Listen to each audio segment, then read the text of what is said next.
Hi, everybody, 5:45. Welcome to the live stream.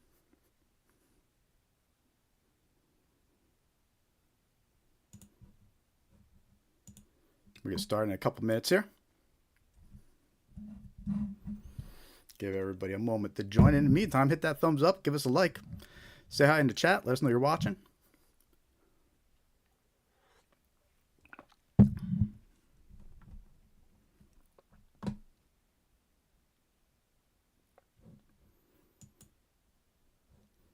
It's your first time joining us. I'm Jared with Scamware 101.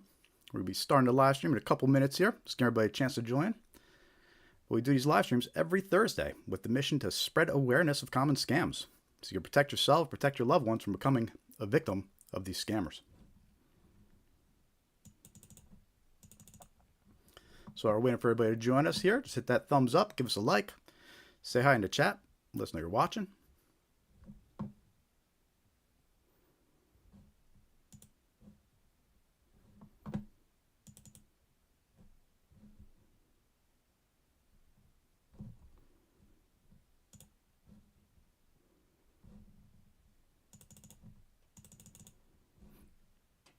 I am monitoring chat. We got two live streams going. We got a vertical stream for those that are on their phones, and we got a widescreen stream going too. So two different chats, but I'm hopping back and forth between the two chats, and I'll be monitoring them. So say hi, let me know you're here, let me know you're watching, and share your experience about scams as we start going over these examples in a little bit. You can join our free mailing list on scamaware101.com. Hit join mailing list. We'll send you some scam awareness tips, some event reminders, remind you when we're going live.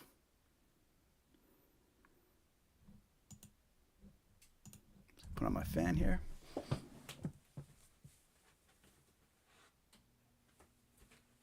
It's getting hot in my room already. You get started in about 3 more minutes here. In the meantime, let me know you're watching. Say hi in the chat. Give us a thumbs up. I don't see the viewer count, so I have no idea how many people are here.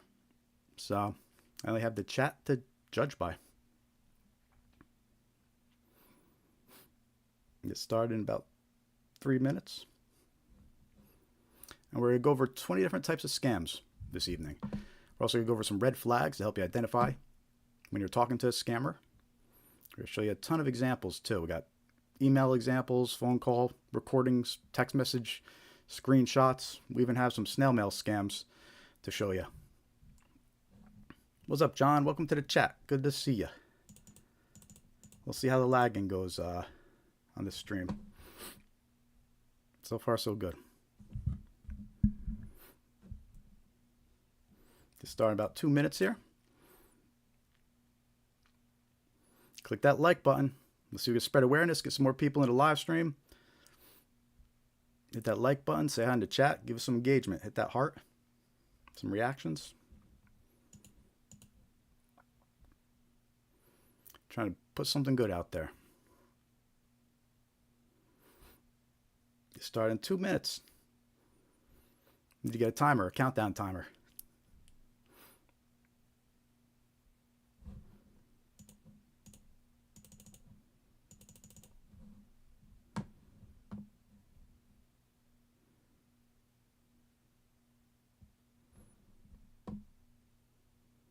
One minute to go, and we're kicking this off. Hit that like button, say what's up in the chat, let me know you're watching. Start in 1 minute here, 1 minute. If you're from Facebook, you might have to click open an app to bust out of the Facebook browser and open up in YouTube.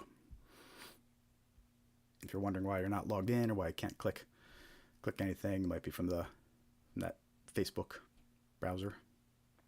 Gonna start in 1 minute.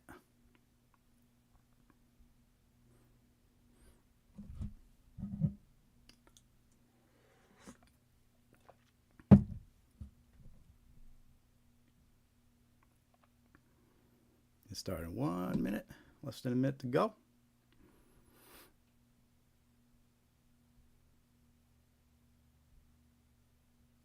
All right, 5:50. Let's get started. Welcome, everybody. I'm Jared with Scamware 101, and this is our weekly Scam Awareness live stream. In case it's your first time joining us, we do this live stream every week to spread awareness of common scams. This way you can protect yourself, protect your loved ones from becoming a victim. Typically on this live stream, we cover about 20 different types of scams. We go over red flags to help you identify when you're dealing with a scammer. We're going to show you a ton of examples of these recent scams that are floating around, from email scams, phone call scams, text message scams, even snail mail scams, because the scammers are still using the postal service. So, all important to know. And scam awareness is key. It really is. A lot of victims don't realize that if they're fooled by a scammer, a lot of times they can't get the money back. So, really, scam awareness is your first line of defense, and it's really the only way to guarantee that you'll not get scammed, is being able to identify these scams when you're the target, and to recognize a scammer when they're trying to trick you. And it's more important now than ever. It really is, because there's so many scams around now, and these scammers are ruthless these days. They don't just scam you out of $100. They take everything you got. They go into one bank account, then they go into the next, and the next, and before you know it, these people's life savings are gone. Retirement funds, older folks that have a fixed income, they get all their money stolen. The scammers are ruthless. They don't care. So awareness is key. And this is what we do over here at ScamAware 101.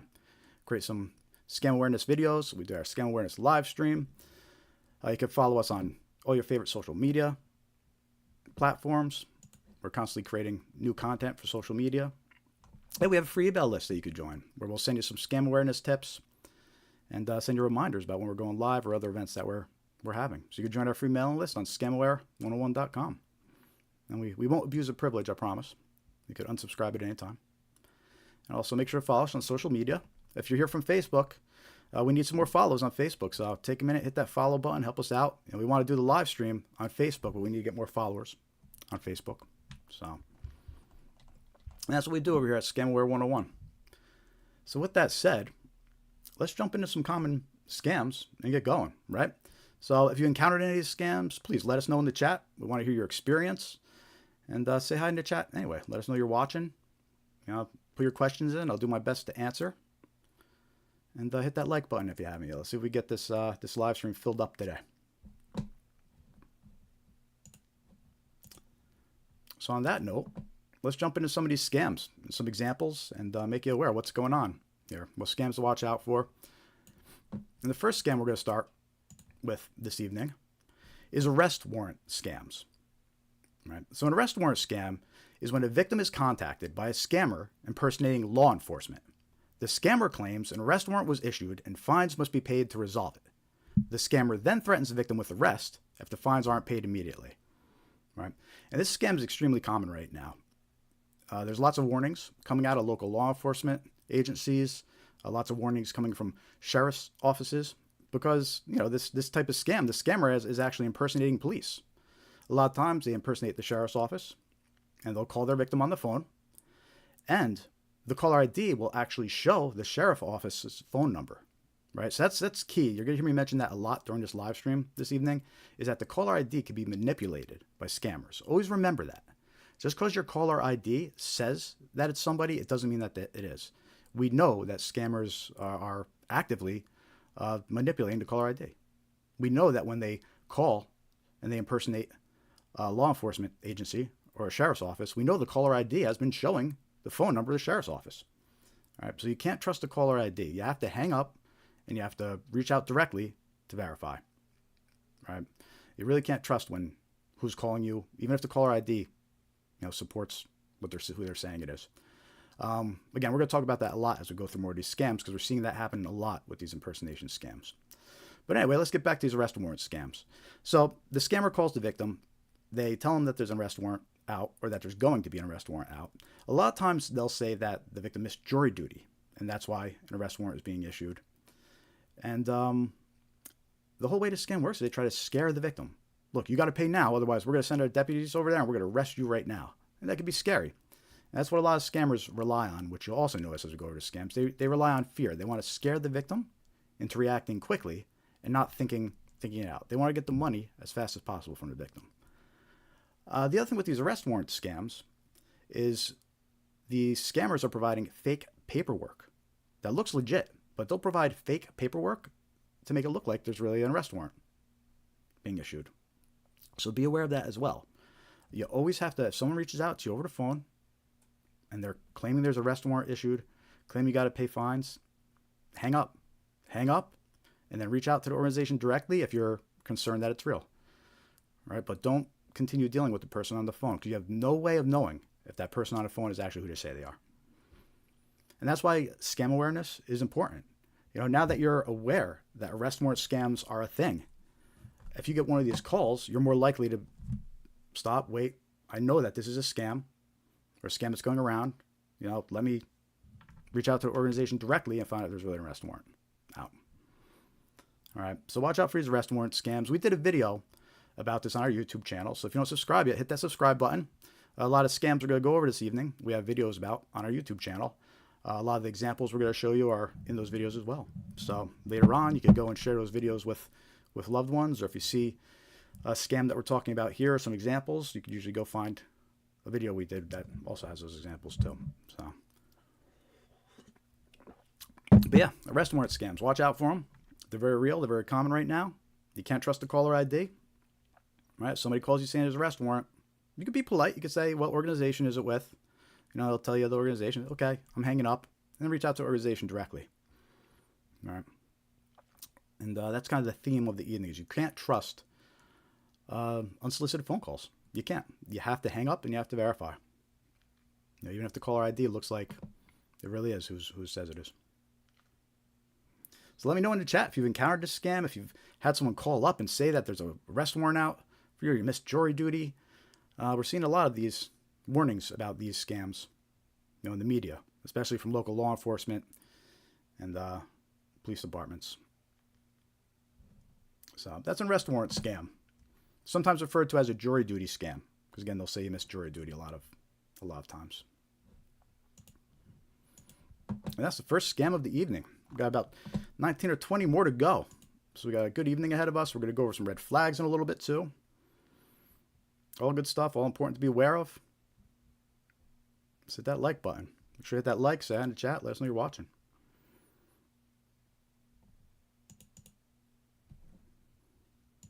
If you just joined us a little late, we do this live stream every week, every Thursday, 5:45 p.m. Eastern Time. Our goal is to spread awareness of common scams so you can protect yourself, protect your loved ones from these scammers.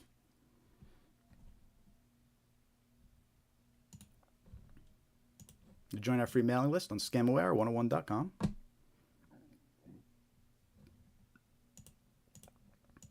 can also follow us on social media, Facebook, Threads, Instagram, Blue Sky, X.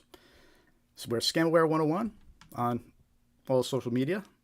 But if you can't find us, we have the links right on our homepage here on scamaware101.com.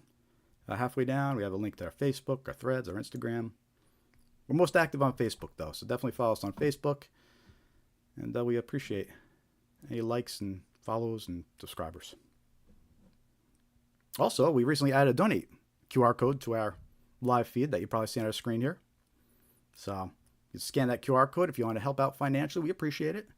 Don't feel obligated, but it does take time and money to do what we're doing here. You can just go to scamaware101.com/donate. You can donate there. Appreciate anything we could get. And again, participate in the chat here. We want to hear your stories. Let us know what scams you've encountered.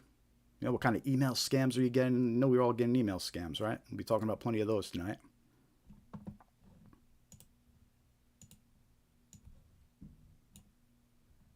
Next scam we're going to talk about this evening, bank impersonation scams. This type of scam is extremely common right now.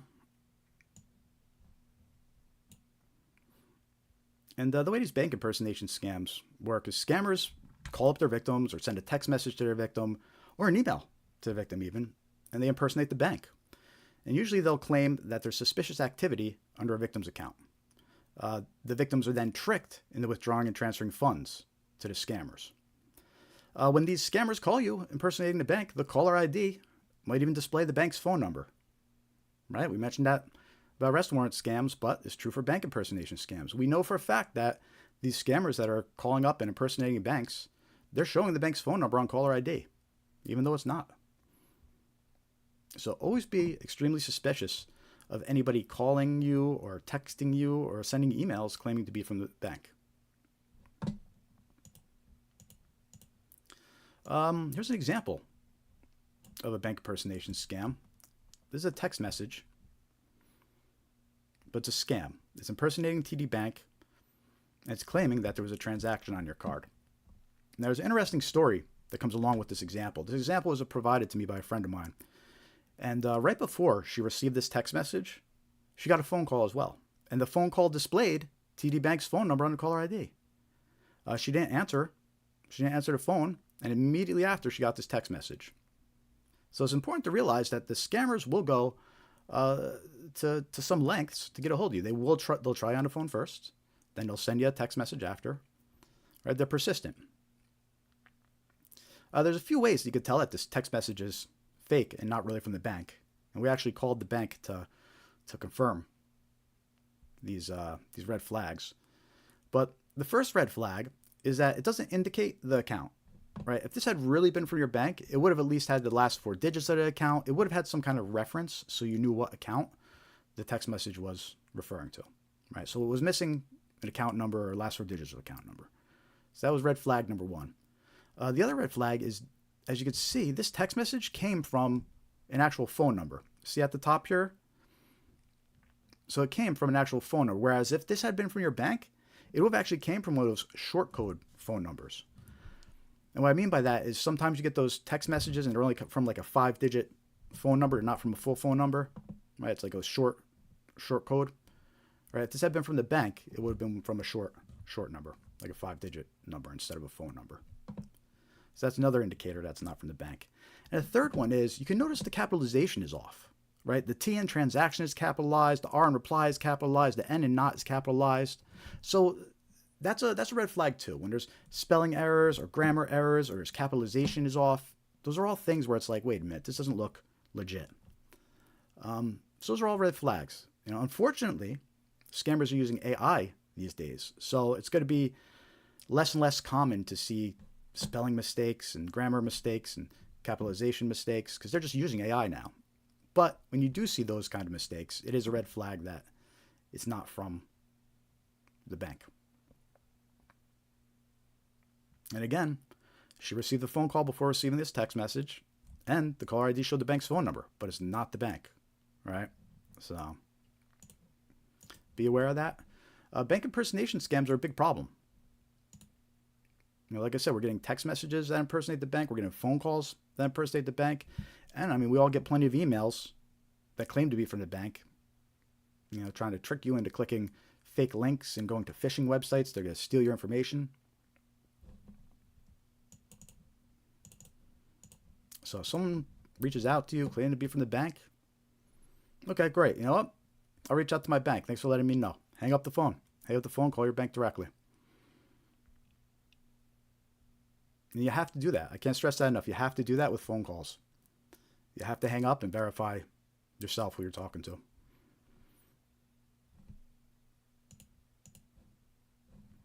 We also have a story, a victim's story about this.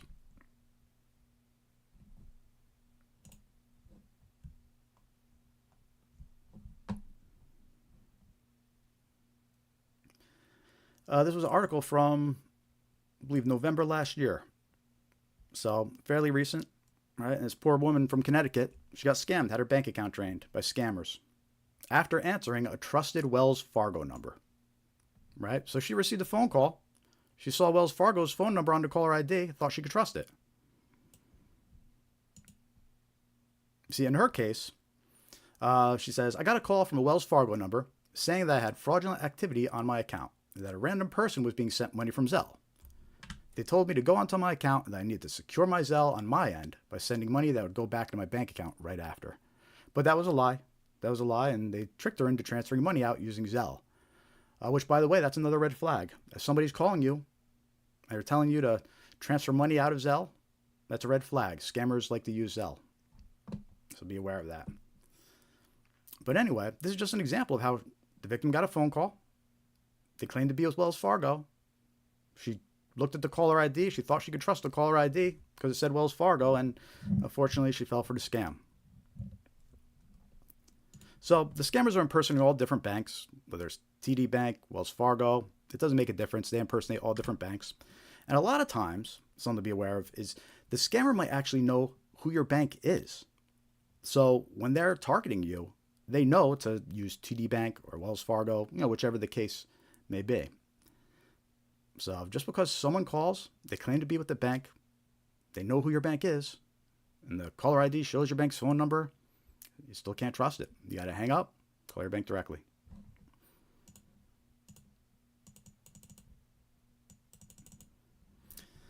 And one last note about these bank impersonation scams. A lot of times they'll call you up and they'll say that there's suspicious activity under your account.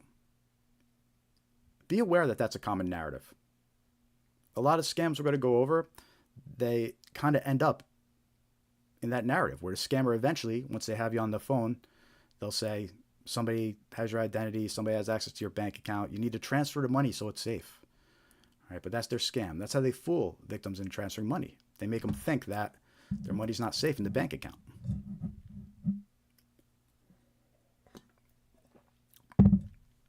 So be aware of that. Don't trust unsolicited phone calls from the bank. Any type of communication where people are claiming to be the bank, you have to verify yourself. Call the bank directly. That's a bank impersonation scam. Extremely common. Watch out for them. How we doing out there? Let me know you're watching. Say hi in the chat. I don't see much activity going on in the chat today, so say hi. Let me know you're here. I can't see the live viewer count. I have no idea if there's a lot of people watching or nobody watching. So the only way I know is in the chat. So hit that thumbs up. Give us a like. Let's see if we get some more people in here. Say hi in the chat. We want to hear your stories. We want to hear what scams you're encountering. Do you know someone who got scammed? What scam did they fall for? It's all about community here. We need to spread awareness, and it takes a village. It really does. You're just joining us. I'm Jared with Scam War 101. We do this live stream every week. You subscribe to our YouTube channel. You can follow us on your favorite social media platforms, especially Facebook. You can join our free mailing list on scamaware101.com. We'll send you some scam awareness tips and reminders when we're going live. All good, important stuff to be aware of.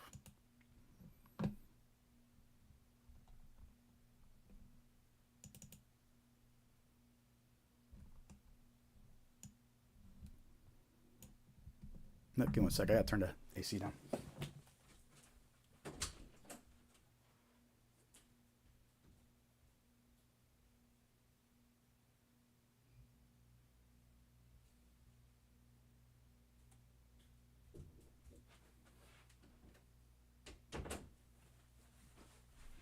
All right. Next scam we're going to talk about is tech support scams. Extremely important to be aware of this one. This type of scam has been around for a while. And the reason it's been around for a while is because it's successful. People fall for it. And unfortunately, a lot of older folks fall for this one. So you should definitely make sure your older loved ones are aware of this, as well as yourself. How a tech support scam works is victims receive a fake virus alert, usually, on their device. And they're tricked into calling a fake tech support phone number. The victim is unknowingly connected to a scammer who requests access to the victim's device. The scammer then steals the personal and financial information from the victim. These tech support scams, the whole reason called tech support scams is because the scammer impersonates tech support. And what's interesting about this type of scam is it tricks the victim into calling the scammer, right? Usually we're used to the scammer trying to reach us, calling us or sending a text message to us. But these tech support scams, they actually trick the victim into calling the scammer. So it's a clever little trick. And a lot of times they'll do this by using fake virus alerts. And we're going to show you a bunch of examples of these fake virus alerts. But there also has been cases where scammers will call the victims up and they'll claim to be from Microsoft or they'll claim to be from a tech company. And they'll say, we received a notification you have a virus, right? They'll make up some reason to connect to your computer. But the most common version of this is fake virus alerts that pop up. And the thing to keep in mind about these tech support scams is everybody's vulnerable to these. It doesn't matter what type of device you're on. You could be on a Windows computer or a Mac computer. You'd be on your iPhone, right? It doesn't matter. As long as you're browsing the internet, you could get one of these fake virus alerts because all they are website pop-ups. So if you're browsing the internet, you get one of these fake virus alerts. So it's important to be aware of this type of scam. And we're going to show you some examples of these fake virus alerts you might get. And we're going to start with a couple generic versions, and then we'll show you some more convincing versions. But let's start off with just a couple generic versions here, give you an idea of what we're talking about. So here's a fake virus alert. You'll be minding your own business, browsing the internet, and then boom, warning, 5 viruses detected. Starts popping up on your screen. All right, lists a whole bunch of scary things that are going to happen. System crashing, file deletion, theft of personal data, Wi-Fi loss, infections on your other devices, right? But it's all a scam. And then it says, call us immediately at, but if you call that number, you're actually be connected to a scammer. So it's important to recognize that these scammers, they're sitting in a call center, a lot of them. There's call centers full of scammers that their job is just to answer these phone calls all day and scam you. You know, they'll impersonate an antivirus company. They'll impersonate tech support. And they'll say that they're going to help you, but they're going to try to gain access to your computer. And that's their whole scam. So this is one example of a fake virus. Let me show another. Warning, check your computer now. Data exposed to risk, your credit card details, email passwords, Facebook, private photos. All right, and this says call this number immediately. But if you call that number, you're going to be connected to a scammer. So one of the ways you could tell that it's a fake virus alert is that it has a phone number to call. Real virus alerts won't have a phone number to call. Here's another example. And this one you can actually see at the top there's an address bar, right? So if you're a little computer savvy, you could tell, wait a minute, this is a web page. This isn't a virus pop-up. But not everybody knows that, right? Especially the older folks out there. They get a big scary pop-up like this, big red letters, warning, your computer may be infected, and it says to call a phone number. You know, they'll be scared and call a phone number, right? But they're actually calling a scammer. And this goes back to what we mentioned a little earlier, that scammers rely on fear. They want to scare their victims into reacting quickly. They don't want them to stop and think about it. They want them to react quickly. Oh no, I have a virus. I better call this phone number. But it's a scam. Do not call that number. Right, so that's some generic versions of what these fake virus alerts might look like in a tech support scam. But let me show you some more convincing ones. All right, so here's this fake virus alert. It looks like McAfee. They have the McAfee logo there, the McAfee color scheme. That says call McAfee helpline at, but that's not their phone number. That's actually a scammer's phone number. They'll be calling us a call center full of scammers, and they'll try to get access to the victim's PC. And we'll talk more about that later, why they want to access your PC. We'll talk more about that during the red flags that we're going to cover in a little bit. But and again, in this example, you could see that it's actually just a website. It's a web page. But it's designed to look like a fake virus alert. And this could be convincing, especially if someone has McAfee on their computer. They might think, oh no, my McAfee antivirus is warning me, all right? Let me show you another one that's a little convincing. Norton by Symantec. But it's not. This is a fake pop-up. It's a fake virus alert. They're trying to trick the victim into calling that phone number. System critically infected. If you're not able to click on this button immediately, contact support. And what's kind of interesting about this fake pop-up is they by design, made it so you can't click the buttons. If you try to click them, nothing will happen. And then right under it, they say, if you're unable to click the button, contact support. So they're just trying to trick the victims into calling support. System hard drive may fail. Do not close the page until the issue is resolved. Right? Scary stuff. If somebody has Norton or Symantec on their computer, they get a pop-up like this, they might believe it. But again, one of the major giveaways is that if a virus alert has a phone number to call, it's not real. It's fake. It's a fake virus alert.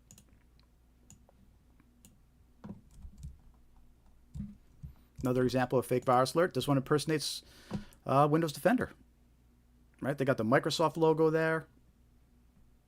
Colors. Contact Windows support. And they put the phone number, but if you call that number, you're going to be connected with a scammer. There's a fake virus alert.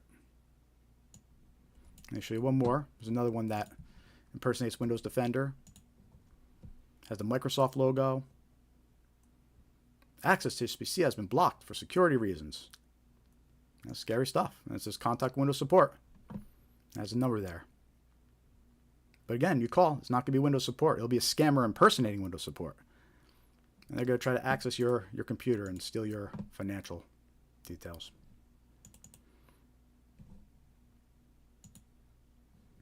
And, when we first started talking about this tech support scam, so I mentioned that everybody's vulnerable to this type of scam. It doesn't matter if you're on a Windows computer or Mac computer. It doesn't make a difference. And just to show you, here's some examples that they target Mac users.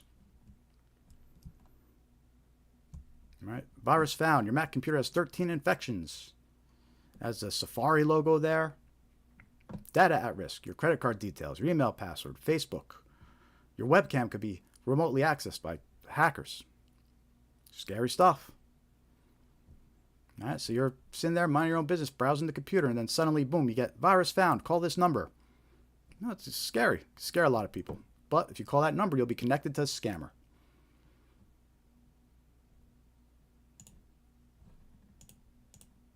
And that targets Mac users. Here's one, another fake one that targets Apple users. This one impersonates AppleCare. Mac OS is infected with viruses and other malicious applications. Please call Apple support at. But if you call that number, be connected to a scammer. Don't do it. Don't fall for it. It's known as a tech support scam. Again, you could get these on your iPhone device. It doesn't make a difference. Everybody's vulnerable to these fake pop-ups. And the last example is another one that targets Mac users. Mac OS is infected with spyware. It's got the Apple logo there. Call the Apple helpline. Please call Apple support. But that's not their number. They'll actually connect to a scammer, and they're going to try to get into your device. And that's known as a tech support scam. When the scammer impersonates tech support, they trick you into getting access to your device. Again, a lot of older folks fall for that one. Look, when it comes to letting people connect to your PC, right? If you had gotten a virus alert, everybody should have their own computer person. You know what I mean?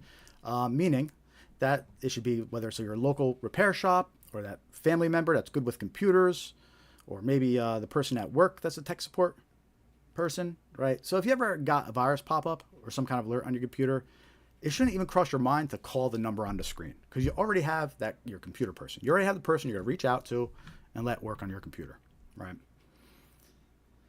So be aware of these tech support scams.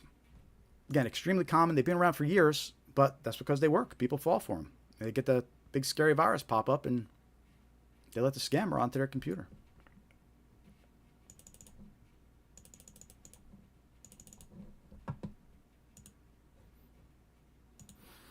Let me know in the chat if you're watching. The chat's a little quiet today. Could use some more activity in there. I have no idea to know how many people are watching. The only way I know is if you tell me in the chat, because I'm not monitoring the viewer count. So let me know. Share your experiences with scams. Let me know what kind of scam emails you're getting, scam phone calls you're getting.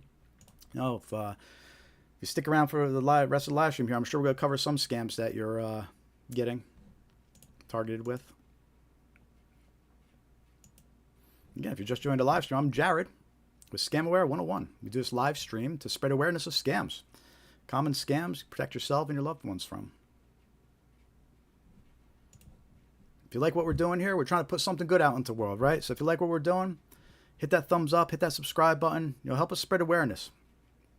The more likes we get, the more subscribers we get, the more YouTube likes our content and shows it to more people, right? So help us out. Hit that like button, hit subscribe. Even talking in the chat might get a few new viewers pulled in here. So if you're joining us from Facebook, let me know. I was expecting a lot of people from Facebook today. So let me know in the chat if you're here from Facebook. And we need some more followers on Facebook too. So if you are, hit that follow button and help us out.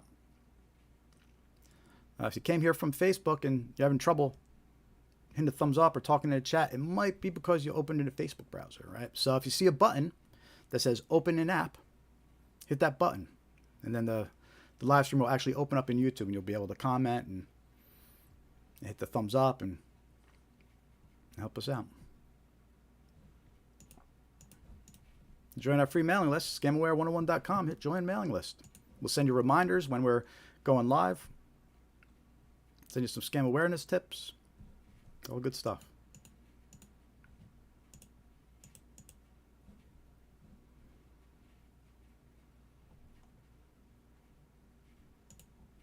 Next scam we're going to talk about is road toll scams.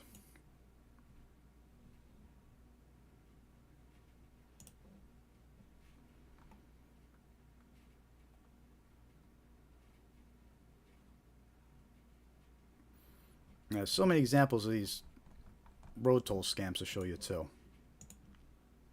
So we did a video about this scam about a year ago because it started popping up about the middle of last year. And everybody thought it would die down eventually, but it actually picked up more and more.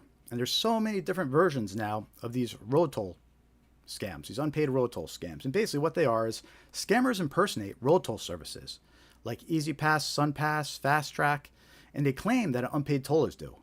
Victims are usually contacted by text message or email containing a link to pay. However, the link opens a fake website designed to steal any personal or financial information entered by the victim. There never was an unpaid toll due. All right, so let me know in the chat if you've gotten this one. This is probably one of the most common scams going around right now. Everybody's receiving these text messages claiming that they have a toll due. Picks up during the holidays because people do holiday travel, right? So it's extremely common to get these fake unpaid road toll text messages. Again, they've been going on for over a year now. And they impersonate tons of agencies from SunPass, Peach Pass, Quick Pass, Good to Go, Easy Paths, North Texas Tollway, Fast Track, Drive Easy Maryland, Easy Drive Massachusetts. I mean, the list goes on. Now they're impersonating the DMV. Some of these text messages threaten that your license is going to get suspended if you don't pay. So again, these are fake road toll scams. And they're targeting all different states. Here's an example of what these text messages might look like. This is the original version. This is what the original version of the scam looked like. This is a pretty basic text message. It just said, like, California Toll Services. Our records indicate that your vehicle has an unpaid toll invoice. To avoid additional charges of $64, please sell your balance of $649 at, and then it has a link to a fake website. All right, and you can see in this earlier version, North Carolina Toll Services, Illinois Tollway, Ohio Toll Services, Virginia Toll Services, your recent trip through the New Jersey Toll Point, Pennsylvania Turnpike, New York Toll Services, Florida SunPass. Right, so this was the original version that was going around about a year ago. And it all followed the same idea. They come in, they threaten you with some fees. Just click here and pay $5, right? But if you click that link, it's going to take you to a fake website. And what that fake website might look like, here's an example of one that's impersonating Good to Go. That's the Washington State Toll Service. And you can see it looks legit. It's got their logo at the top. It's got their color theme. This is a very convincing looking website.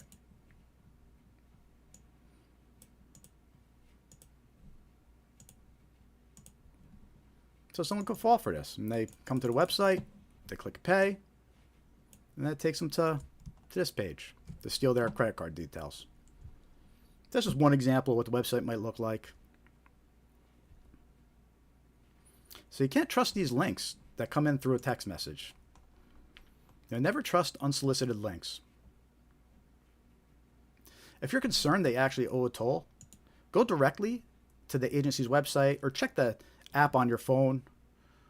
Don't trust the links that come in a text message. Definitely don't ever click the links. And make sure you're going to the real website if you want to check if there's a toll. Which is going to be very unlikely there is, because I'm telling you, this is one of the most common scams going around right now. Everybody's getting these text messages, and there's so many different versions. So let's take a look at some more versions that you might get. All right, here's one. Final reminder. Toll payment deadline. Your outstanding toll fee is due by March 28th. Failure to pay may result in suspension of vehicle registration, financial penalties, damage to your credit score. All right, it's got a link to a fake website. This example is funny because they ended the text message with THX, like thanks, but spelled like a teenager. So I get a kick out of that. See right here where it says THX for thanks.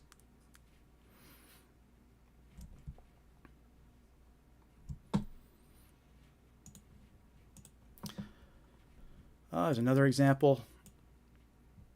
I mean, I could spend the next 30 minutes showing you all the different variations of this unpaid toll text message that's going around. And you can tell this, and sometimes they come from U.S. phone numbers. Other times they come from outside the U.S. Like in this case, it comes from a 6-3 prefix. I think it's like Philippines or something. But the toll roads notice of toll evasion. You have an unpaid toll bill on your account. To avoid late fees, pay within 12 hours, or late fees will be increased and reported to the DMV. Notice at the bottom of this text it says, please reply yes, then exit and reopen the message. That instruction is a red flag. Right? There's lots of scam text messages that include that instruction at the end because they want you to reply. This way they know it's an active phone number. And they want you to click the link. So by replying and reopening, it'll make the link clickable. So the best thing to do if you receive these text messages, report them as junk. Don't reply. Delete them. I'll show you a couple more versions of this text message.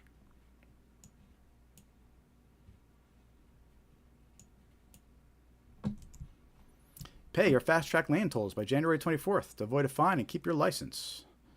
You could pay at, and then it has a link to the fake website. And see, there's that instruction again at the bottom. Please reply yes and reopen. So that's always a red flag if you get text messages like these. Hey, let me know in the chat if you've gotten these text messages. I know you have. I know some people have. Every week, somebody reports a new version of these unpaid road toll text messages. Here's another one. Easy Drive, Massachusetts reminder. Your bill for $6.99 is due soon. Please visit. There's a link to the fake website. Came from an international number, +63. There's that instruction at the end, right? That's a red flag if you get a text message with that instruction.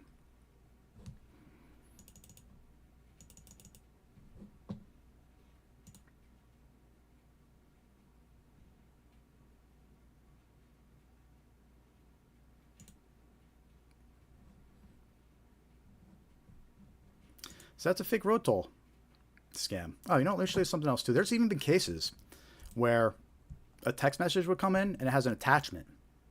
And then you open the attachment and it'll look like this. Toll violation notice. So they're even sending out text messages with attachments, which, by the way, never open attachments from unsolicited emails or text messages. Right? In this case, it just takes you to a fake website. But worst case, it could install a virus or malware on your device. All right, so never open attachments from unsolicited text messages, emails.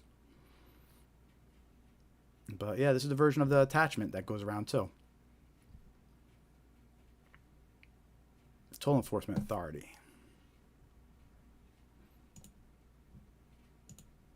Yeah, so be aware of this road toll scams. Extremely common right now. So many people are getting these text messages. Now, especially during different holidays where they know there's going to be a lot of traveling. You know, we just had the Memorial Day weekend a week or two ago, right? So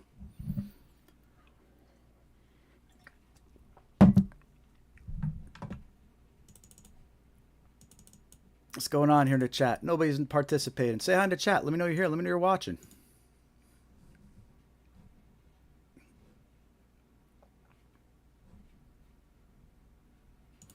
Hit that like button if you haven't yet.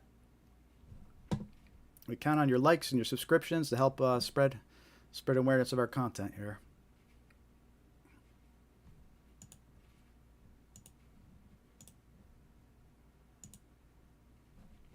If you're just joining us, welcome to Scamware 101 live stream. Do this every week, every Thursday, 5:45 p.m. Eastern Time.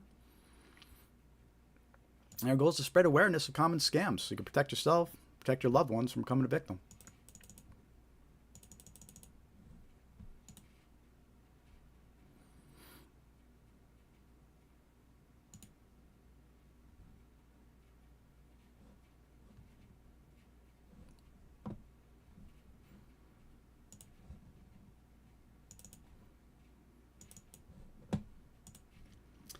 Next scam we're going to talk about is wrong number scams.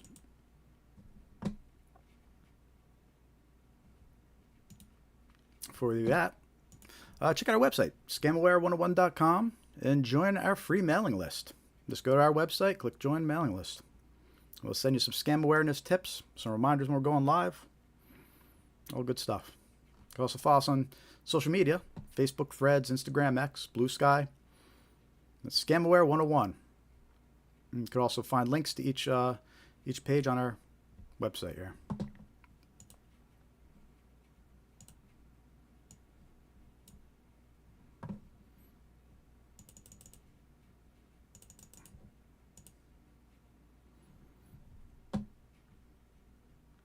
Next scam we're going to talk about, wrong number scams. You ever wonder why you get so many wrong number text messages? Well, it's a scam. That's why. It's known as a wrong number scam. Basically, scammers reach new victims by sending text messages to random phone numbers.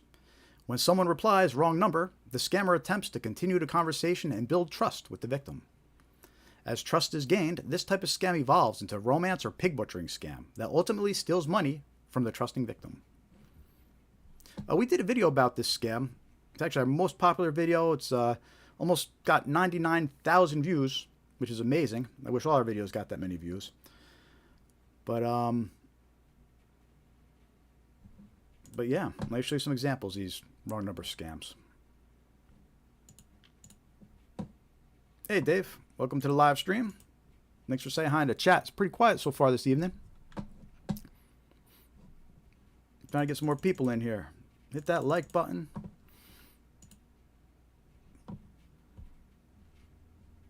So the thing with the wrong number scam is it could start with any random text message, right? It could start with a text message that says, "Excuse me, is this Emma?" Or, "Hey Anna, I'm Josie." Or even just a text message that says hi, right? The whole point is the scammer wants to trick the victim into replying. Even if that reply is just to say, "Who is this?" or "wrong number," right? That's the whole point. The scammer wants to get a reply. I'm going to show you some examples about how the conversation might go. So in this example, it starts off with a random message. "I'm Margaret. Are you Lillian?" The person replies back, "I'm Izzy." Scammer says, "I'm really sorry. I think I made a mistake between your number and Lillian's number. I hope I didn't disturb your good day." The victim replies back, "That's okay." And at that point, the conversation should end, right? It's been established that's a wrong number. There's no reason to keep the conversation going. But because it's a wrong number scam, the scammer's going to attempt to continue the conversation. And they're going to ask details about the victim, the person on the other end. And in this case, the scammer says, "Thank you for your understanding and patience. You're a kind person. I hope you have a good day today. I'm 36 years old. Would you mind telling me your age?" All right, and that's one of the things that they'll ask. They'll ask your age. They'll ask your location. They'll ask your name. And then once they know that information about you, they'll decide which scam to target you with. And usually, these wrong number scams, that's how a pig butchering scam or a romance scam usually gets started. Here's another example. "Have a cup of coffee together sometime." Right? The person replies back, "Who is this?" Scammer says, "This isn't my friend Lauren, I'm Zoe." Right? They make up some story about having a wrong number. Yeah, wrong number. Right? And at that point, the conversation should end. But the scammer keeps going. "I'm sorry, I thought this was Laura's number. I think I dialed the wrong number or area code. Hope I'm not bothering you." Right? "Nah, you're good. Have a great day." Right? Again, the conversation should end at that point. But the scammer's going to keep going. "Thank you for your kindness to my situation. I just realized that I entered the wrong area code. Where are you from?" Right? So now they're asking where you're from. So again, they're going to ask your age, they're going to ask your location, they're going to ask your name. Let me show you another example. Right. This wrong number scam starts off with just a text message that says hi. Right? You reply back, "Hi, who is this?" "I'm Karina. Are you David? We met last week at Linda's party." "I'm sorry, you have the wrong number." Right, at that point, it should end. But, "Oh my gosh, I checked and found out I entered the wrong area code. I hope this doesn't bother you." Right, you reply back, "That's okay, no problem." Again, conversation should end. You know, it's been established, you have a wrong number, but the scammer's going to keep going. "Thank you very much. You are a very friendly and polite person. I hope we could be friends. Nice to meet you. My name is Karina. What can I call you?" Right, and we replied Pat, just kind of mess with them, because Pat could be a guy or a girl, who knows. All right, and they reply back, "You have a beautiful name. I'm from Malaysia and currently living in Los Angeles. Where do you live?" Right, and at that point, we cut off the conversation. I mean, we knew it was a scam, but we figured we'd use it as an example on the live stream here. But you can see, so far we saw examples where they asked your location, your age, your name, right? And that's the information they're going to get. And they're going to determine the best way to scam you. Again, it's known as a wrong number scam. The best thing to do is not reply at all. You know, even if you think it really is just an innocent wrong number, don't even reply. You know, they'll figure it out. If it's an honest wrong number, they'll figure it out. But 99% of the time, if you reply, you're just letting the scammer know that you You actively read the text messages that come to you. You'll reply to them. So don't reply, even if it seems like an innocent wrong number. Unfortunately, even though you want to be kind and let the person know, you can't, because that's what scammers are counting on. I'm going to show you one more example. This wrong number scam. So in this one, they include a picture. Hi, Byron, I'm Jane. And then they include a picture. This one came to me. And you can see the text message came in at 1:58 p.m. I didn't respond, and it was a scam. And then 4 hours on the dot, a follow-up text message comes in. Have you gotten the pictures I sent? All right. So there's a couple things to recognize with this. Right. One, they're including a picture, hoping to, create a little incentive to maybe get somebody to reply. Okay. So if you're a lonely guy, you're sitting there and you get a text message like this, you think it's your lucky day, hate to break it to you, it's a scam. All right. The other thing is, notice how 4 hours on the dot is sent a follow-up text message. Right. That's because this is a bot, right? This isn't even a real person sending out these text messages. It's a bot. It's automated, and it's programmed that if it doesn't get a reply in 4 hours, send a follow-up text, right? So that's important to be aware of too. You're up against bots and technology and automation. It's not a fair fight. It's not you against somebody else. It's you against machines and bots and scammers and call centers, right? So it's best not to even engage. It's best not to reply. Report it as junk and delete the message. I mentioned earlier we did a video about this scam, this wrong number scam. And it's our most popular video. We got almost 99,000 views on it. There's lots of comments on that video. And one of the comments was a lot of people were commenting that they received the exact same text message that you see on my screen here. Exact same text message, exact same picture, right? So it's important to be aware that these types of scams are circulating. And everybody's getting the same text messages. It's a numbers game for these scammers. They know if they send enough of these text messages out, there will be some people that respond and fall for it. So let me know in the chat. You ever get these wrong number scams? I want to hear from you. Let me know which ones you've gotten, how deep in the conversation you've gotten until you block them. Hopefully you didn't give them any money. Usually, if I had the conversation with this person, it probably would have evolved into, she would have said something like, I have a family member that does trading, cryptocurrency trading, and here's a link, check it out. They give you some story about how they're doing trading for a living. Dave, let's hear it. I see Dave in the chat saying he got some of these. Yep.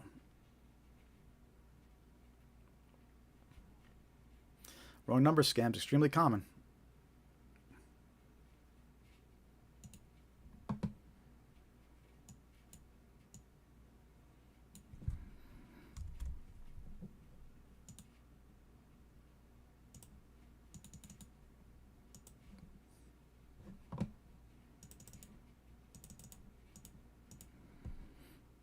Yeah, if you're just joining us, hit that thumbs up, give us a like, say hi in the chat.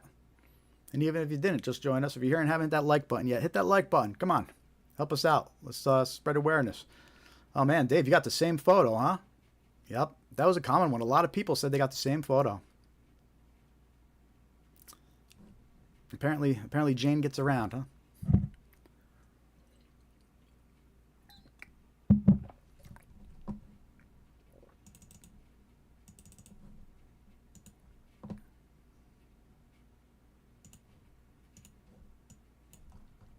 Make sure to join our free mailing list. Scamaware101.com. Hit join mailing list. And make sure to check your junk folder for the confirmation email. I always confirm the email address. I'm not going to let somebody, sign up other people's email addresses. Even though sometimes it makes it harder for people to sign up, I don't want to enable scammers. I don't want to enable them to enter anybody's email and not confirm it, It's all about doing the right thing, right? I got the mailing list here, but look out for the confirmation email. A lot of times it goes to junk folder. And make sure to follow us on Facebook, Threads, Instagram, X, Blue Sky. We're on all your favorite social media platforms. Scamaware 101.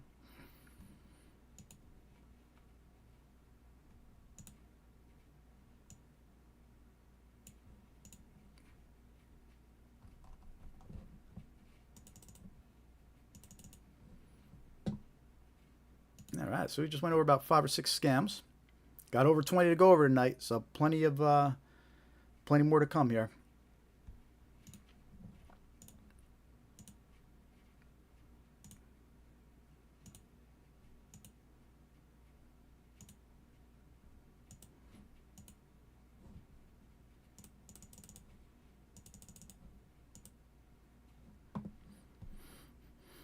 All right, next up, we're going to talk about some red flags. And then we'll go back to some more scams after that. But it's important to be able to recognize the red flags when you're dealing with a scammer, or when someone you know or love is dealing with a scammer. Right? You want to be there for them. You want to be able to protect them and let them know that, it's not legit what's happening. They need to be aware of these red flags. And there are red flags. There's common red flags that we hear when victims tell us their stories. And I commend all those victims for coming forward, because a lot of times they're embarrassed and they don't want to admit that they were scammed. But by coming forward with their stories, they're helping everybody else, right? They're helping everyone else recognize what these scammers are doing, what they're saying. And when you read these victims' stories, you notice these common red flags, right? Where if they were aware of these red flags, it could have made the difference in them getting scammed or not. All right, so we're going to go over 5 red flags that you're dealing with a scammer. And we also did a video about this too. So the slides I'm going to show you, the red flags we're going to talk about, we have a video about it on our YouTube channel. So later on, if you want to share the video with a loved one, these 5 red flags that we're about ready to discuss during that video too. So make sure to subscribe to our YouTube channel if you haven't yet. And you can check back later and share those videos. Tell me in the chat if you've encountered any of the red flags we're about to go over. All right, so let's talk about red flag number 1. They direct you to a third-party chat app like Telegram or WhatsApp to continue the conversation. All right, scammers love third-party chat apps like Telegram or WhatsApp. It's easier for them to communicate with victims in other countries. It also offers them more anonymity for the scammer to hide behind. All right, so a lot of times, once these scammers use traditional methods to initiate a conversation, like in the wrong number scam that we just talked about, right? They initiate that conversation through a text message or an email or a phone call. But then, once the conversation is going, they'll try to get the victim to continue talking to them on a third-party chat app, like Telegram or WhatsApp. Right? If we had continued down the conversation in those wrong number scams, eventually they would have asked to continue talking on WhatsApp. And some scams where this is part of the playbook are romance scams. Scammers set up fake dating profiles to lure in new victims. Then, when they find matches on those websites, on those dating websites, they'll direct their victims to continue talking on WhatsApp. Wrong number scams. They'll start with a text message probing for new victims, right? Like we just went over. Once the conversation gets started, the scammer will direct the victim to keep talking on WhatsApp. Investment scams. They'll direct the victim to a Telegram or WhatsApp group to pump up an investment or to appear like there's actual interest in the investment. And a lot of times there'll just be bots in that Telegram or WhatsApp group too. They could use bots to make it look like real people are actually interested. So it's always a red flag if someone you're talking to online directs you to continue talking on Telegram or WhatsApp. That's red flag number 1. Let me know in the chat if you've encountered that. Red flag number 2. This is probably the most common red flag out of all of them. Unusual forms of payment, right? They request payment in gift cards, prepaid cards, cryptocurrency, or depositing cash at a Bitcoin ATM. Right? Those are all red flags. Scammers love these unusual forms of payment. And the reason why is because it's easier to move and transfer the funds, and it's harder for victims to recover the money after it's sent. Right? So they trick victims into withdrawing money from their bank and purchasing gift cards. And you know what? The bank's not going to refund that money. Once you realize it's a scam, it's too late. That's not the bank's problem. The bank likes to make you feel like your money's safe, it's insured if something happens, but not in the case of these types of scams. If you're tricked into withdrawing the money yourself and you go purchase gift cards, send a scammer, the bank's not going to cover that. And you're not going to get that money back either. So it's very, very important to be aware of that red flag. If someone's asking you to go deposit money into Bitcoin ATM, major red flag. If someone's asking you to go purchase gift cards, major red flag. Because we know that scammers prefer these types of payment. And look, I'm sure there's legitimate services out there that will accept crypto at least, but gift cards is pushing it, right? And in the case of these impersonation scams, when they're impersonating the government agencies and they're saying that you got to send cryptocurrency, it's a red flag because these government agencies don't accept cryptocurrency yet. I said yet because maybe in the future they will, but as of right now, you can be 100% sure that it's a scam. If someone calls you up saying they're with the government, you owe money, they're telling you to purchase gift cards or cryptocurrency, use a Bitcoin ATM, you should be sending off red flags in your head. All right. And some examples where this is part of the playbook. IRS and Social Security scams. Right, so scammers impersonate government agencies and they'll ask for payment in gift cards or cryptocurrency. But again, that's 100% a scam. Government agencies do not accept gift cards or cryptocurrency. So if someone's claiming they're with a government agency and telling you to purchase gift cards or cryptocurrency, it's a scam. Don't trust it. Romance scams. Now, scammers will often request gift cards and cryptocurrency from their emotionally attached victim. The victim thinks they're just sending gift cards to their significant other. But it's really a scammer asking for the gift cards because they know it's hard to get that money back, or nearly impossible to get that money back. A lot of times, these romance scammers, they'll set up a cryptocurrency wallet and they'll tell their victim to deposit money into that cryptocurrency wallet. And they'll say, it's for our future. We're gonna take that money and get a house in the future. All right. But the victim never gets access to the account. And once they send cryptocurrency there, they're not going to get it back. All right. So the romance scammers, they'll use gift cards, cryptocurrency. It should be setting off red flags. Never send someone you meet on a dating website money, especially if you haven't met them in person. And then the bank impersonation scams. All right. So these scammers call up victims, they impersonate the bank, and they trick victims into withdrawing their cash and purchasing gift cards or crypto. Right. They tell the victims that their identity has been stolen, your money's not safe in the account, you need to withdraw it and purchase gift cards or purchase crypto, right? And that should be a red flag. Banks are never going to tell you to take your money out of the account. They're never going to tell you to withdraw your money and purchase gift cards or cryptocurrency. It's a big red flag. And again, this is probably the biggest red flag and the most common out of all of them. Because the scammers, it's all part of the playbook. They want gift cards, they want cryptocurrency. Because once they get it, they got it. You know what I mean? You're not getting it back. Some examples where that's part of the playbook. Oh, we already went over that. So I'm not going to go over it again. But just be aware, it's extremely common in most scams for them to ask for cryptocurrency, gift cards. All right, so that's red flag number 2.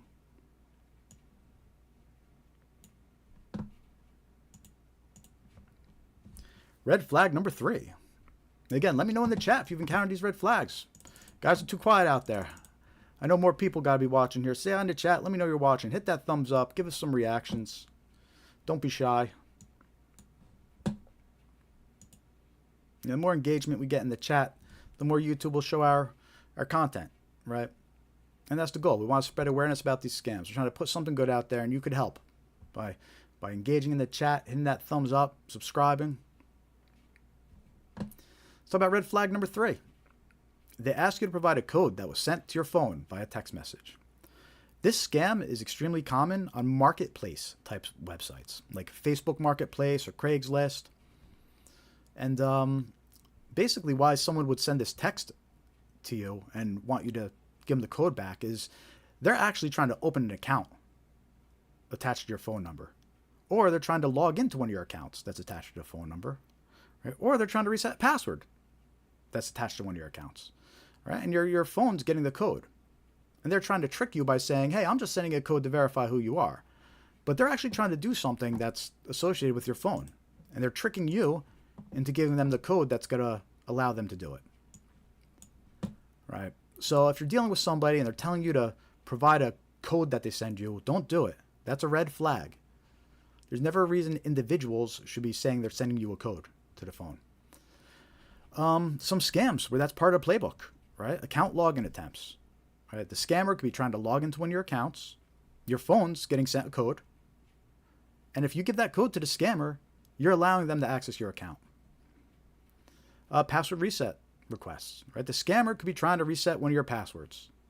and your phone's getting a text message to confirm it's real, right? If you give that code to the scammer, they're going to be able to reset your password and then effectively access your accounts. And then there's a Google Voice scam, and this is actually extremely common. Scammers will try to create Google Voice accounts, and they'll have them associated to someone else's phone number. They want to create these fraudulent accounts attached to phone numbers, right? And to do that, they need a code that's sent to your phone. This way it allows it to attach the phone to the account. So if you reply back to this scammer with a code, they're going to be able to attach their fraudulent Google Voice account to your phone number. And then they could go scam people using these fraudulent Google Voice accounts, and it looks like your phone number. So there's never a legit reason to go giving somebody a code that's sent to your phone. Don't trust it. If somebody's telling you, especially on a marketplace website, a lot of times they'll say they're trying to confirm your identity or confirm that your phone number is real, right? But that's a lie. It's a scam. That's just their excuse to trick you into giving them whatever code they send to your phone. All right? They could be trying to get into one of your bank accounts. If you give them the code, you're going to allow it. So don't do it. Don't trust it. It's a scam. And that's red flag number 3. If somebody's telling you they're sending a code to your phone, it's a red flag. Don't trust it.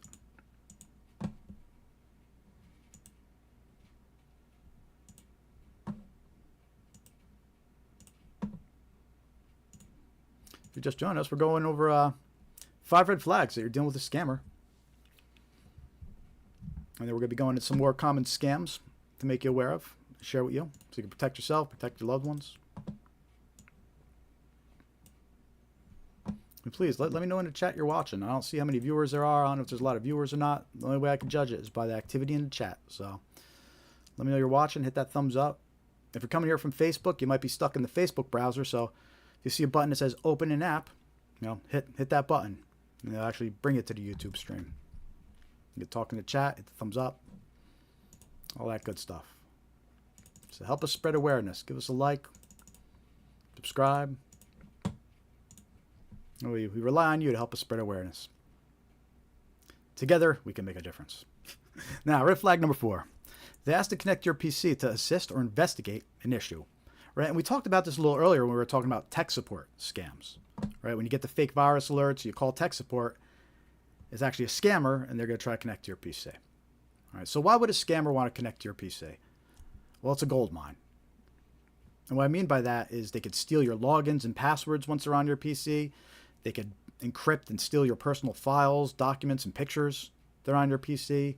They could attempt to access online banking websites and other financial information that's on your PC. And once they're on there, they can install software that lets them back on whenever they want, unattended. You don't have to be there, and they're able to get access to your PC. Never let these guys on your PC. In fact, it's a major red flag. If somebody's trying to connect to your PC, even if it's to assist or investigate an issue, that's a red flag. Be suspicious. Some examples where that's part of the playbook, tech support scams, those fake virus alerts. Right? They pop up. They tell you to call a phone number for help, but it's actually going to be a scammer that tries to get on your PC once you call. So don't let these guys on your PC. Fake order scams. We're going to talk about those in a little bit. But that's when they trick you to call customer support. They make you think an order was placed. You got to call to dispute it. But then they'll try to access your PC. They'll say, sure, let us access your PC. We'll take a look. But it's a scam. You should never let strangers access your PC. Everybody should have their own PC guy or girl that helps them out. Whether it's a local shop, somebody you work with, a family member, but you shouldn't let strangers onto your PC. Fake fraudulent activity, right? That's when they call you up, they impersonate a bank or an agency investigating fraud, and they'll try to access your PC. They'll say, hey, listen, let me on your PC. We'll check your bank accounts. We'll check your bank accounts for suspicious activity. And they trick the victim into logging into each of their bank accounts. But once they do that, the scammer steals the money, clears out the bank accounts.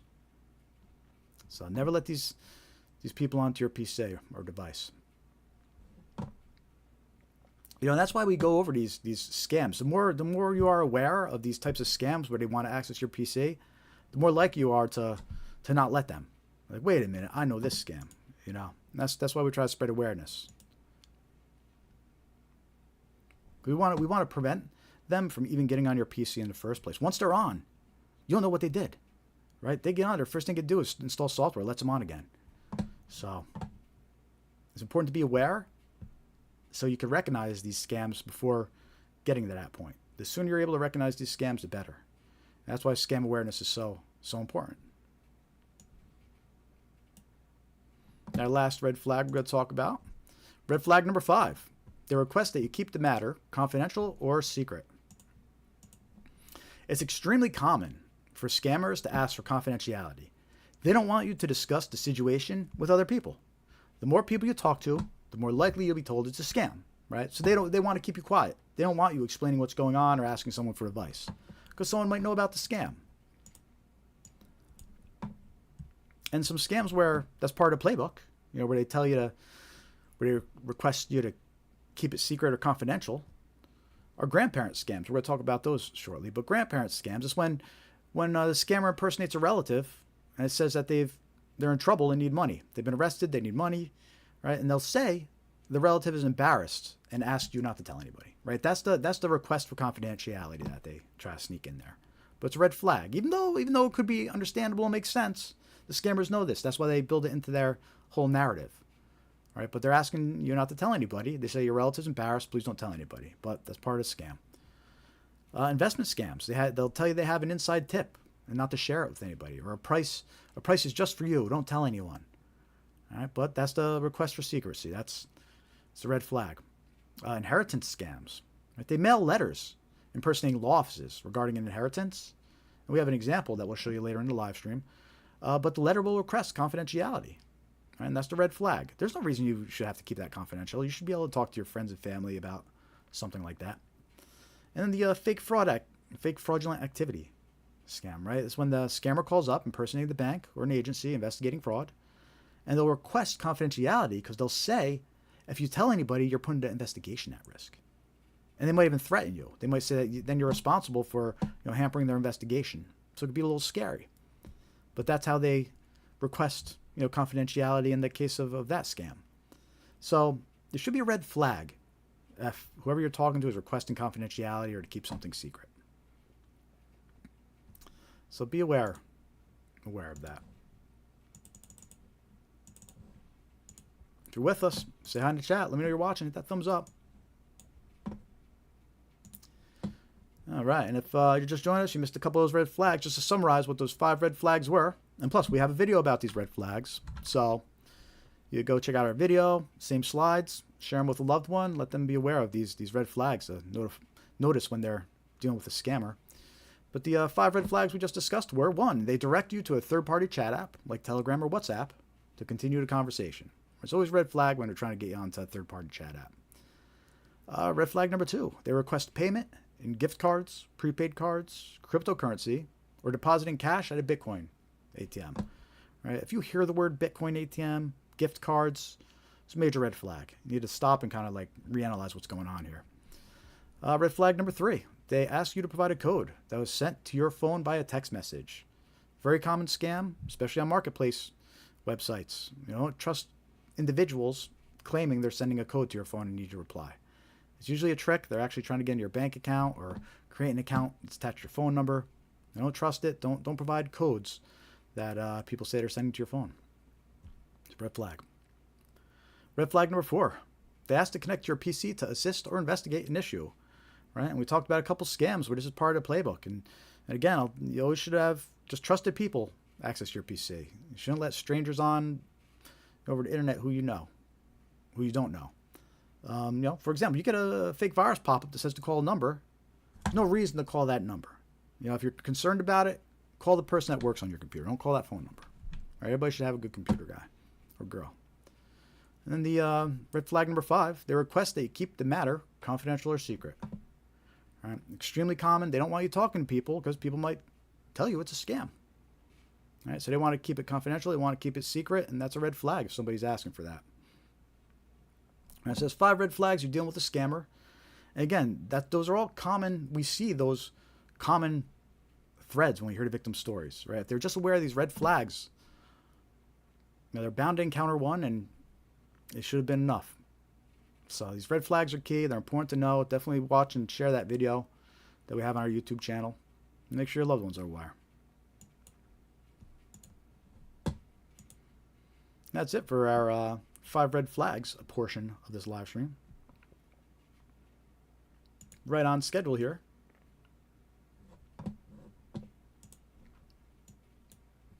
It's almost time to take our quick 5-minute coffee break to refill. Yuck, coffee's cold. It's definitely time to refill. Ah, yuck. Hate cold coffee.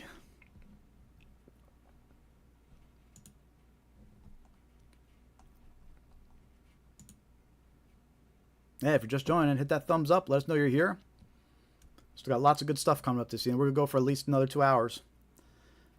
Still got about 15 different types of scams to go over and show you, make you aware of, show you how to protect yourself, protect your loved ones.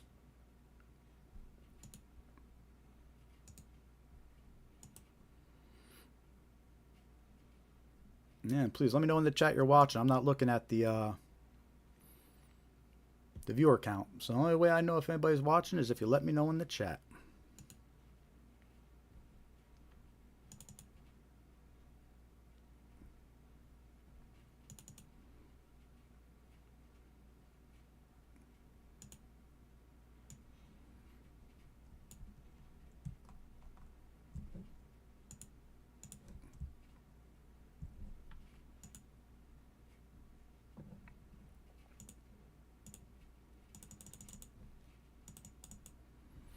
All right, gotta go fill up my Scamaware 101 travel mug, which, by the way, is available on our YouTube channel store. So if you want a nice travel mug for your coffee, here you go. Scamaware 101. You keep it on your desk as a nice reminder not to get scammed, right? You have this coffee mug on your desk. You're about ready to click a link to a malicious website, but then you see that coffee mug sitting there, Scamaware 101. It reminds you, don't click that link, all right? So it's a great gift for a loved one, great gift for yourself, and all little things we have in our YouTube store. I tried to make them things that you put on your desk that could remind you about scams, you know.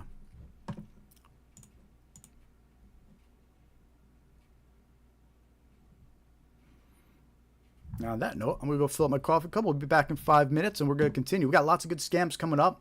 Fake order scams, grandparent scams, undeliverable package scams, fake retail website scams, gift card scams. So much good stuff coming up. All important to be aware of. All circulating now.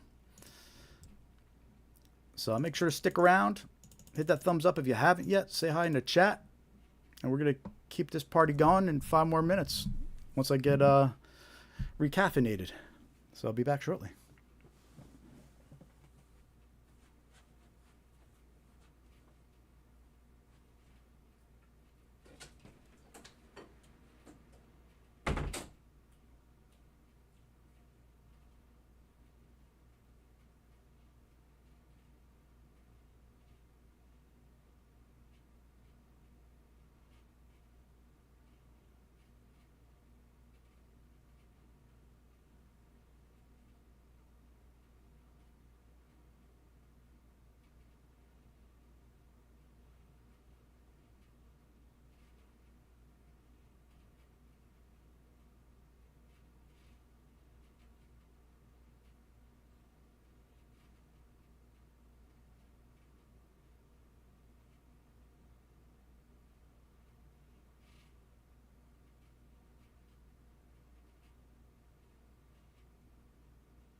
All right. Who's still with us? Say hi in the chat. Let me know you're here. We're going to get started on our second portion of the live stream in a minute or two here. Scamaware 101 travel mug is refilled. Getting recaffeinated.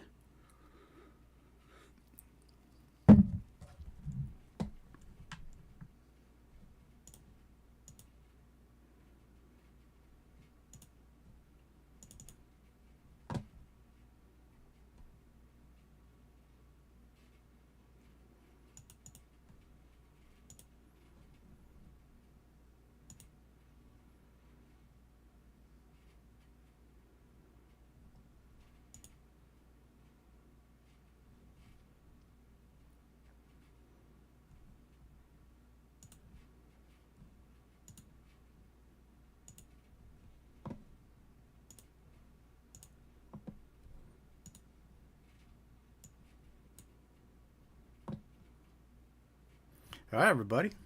Welcome back. Go wait 2 minutes just before I get into the next batch of scams here in case anybody else was refilling their coffee cup. But the next scam we're going to talk about is fake order scams, otherwise known as a fake purchase scam. So lots of good examples of that to show you. It's an extremely common scam, important to know about currently because it's circulating in many different ways right now. And we're being targeted from all different directions with these fake order scams. And what I mean by that is we're getting targeted by emails with these fake order notifications. We're being targeted with text messages with these fake order notifications. And we're receiving phone calls that are usually robocalls, recordings, that say that a fake order was placed. Right? But these are all part of a scam. And the goal is to trick the victim into pressing one or to calling a number to dispute the fake order.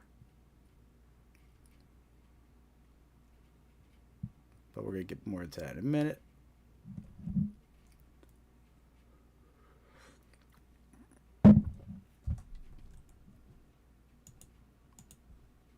All right, 7:10. If you're just joining in, welcome to the live stream. I'm Jared with Scamware 101. We do this live stream every week, every Thursday, 5:45 p.m. Eastern Time. And our goal is to spread awareness of common scams.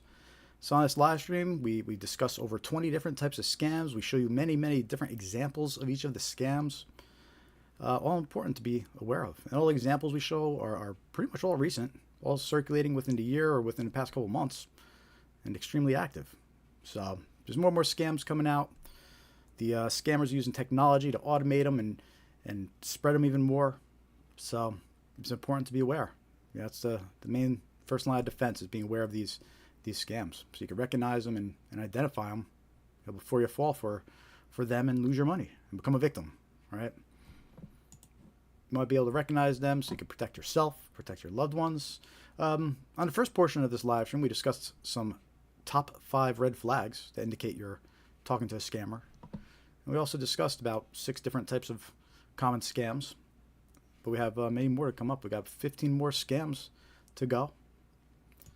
And we're going to dive into those scams right now. But let me know in the chat that you're watching. Say hi. Hit that thumbs up. Give us a like. We count on your likes and subscriptions to spread awareness. The more likes we get, the more subscribers we get, the more the YouTube algorithm will show our content. So help us spread awareness of these scams by hitting that thumbs up, hitting subscribe. You can join our free mailing list on scamaware101.com.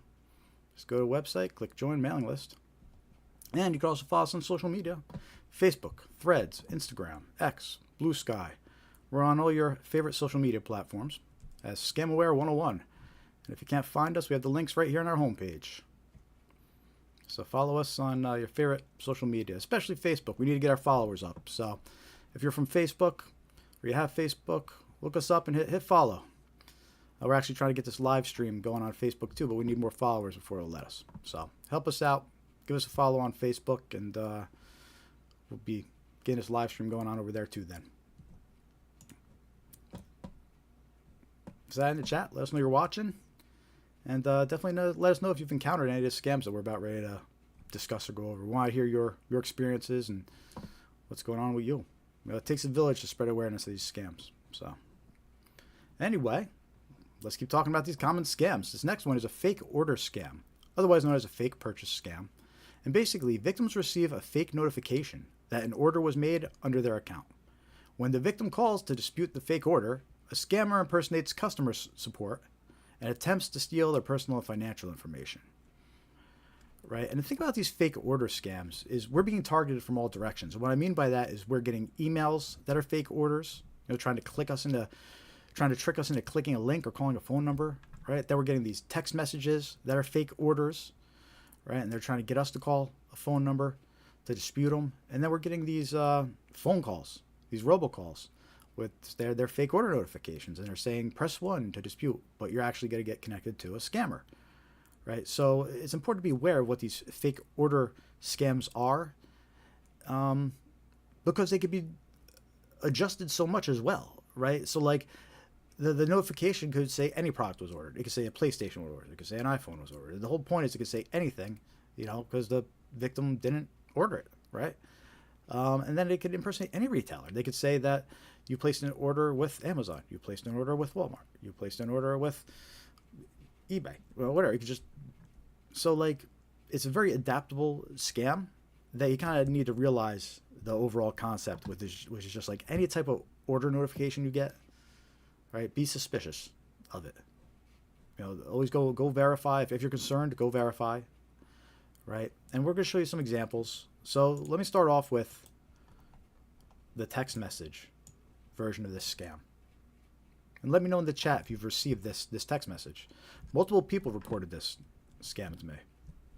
This text message version, right? And basically the text message, it impersonates Apple. Apple approval notice. We have noticed that your Apple iCloud ID was recently used at Apple Store for $143.95, paid by Apple Pay pre-authorization. Right, so it's telling you a purchase was made using your Apple Pay. And then towards the bottom it says, call this number immediately to cancel this charge. Right, but that's a scam. If you call that phone number, you'll actually be connected to scammers. They'll impersonate Apple, but it'll actually be a scammer. So again, this scam, instead of them calling you directly, they're trying to get you to call them. Right? It's like how the tech support scam works, where they create those fake virus pop-ups. It's got a phone number to call, and that's a little scam. They want you to call the number. In this case, they use a fake order notification. That's why it's called a fake order notification. Right? You get a text message. It says your Apple Pay was used. Oh, you didn't use it? Well, call this number to dispute it. Right? And that's the scam. They want you to call a number, and they're talking to a scammer.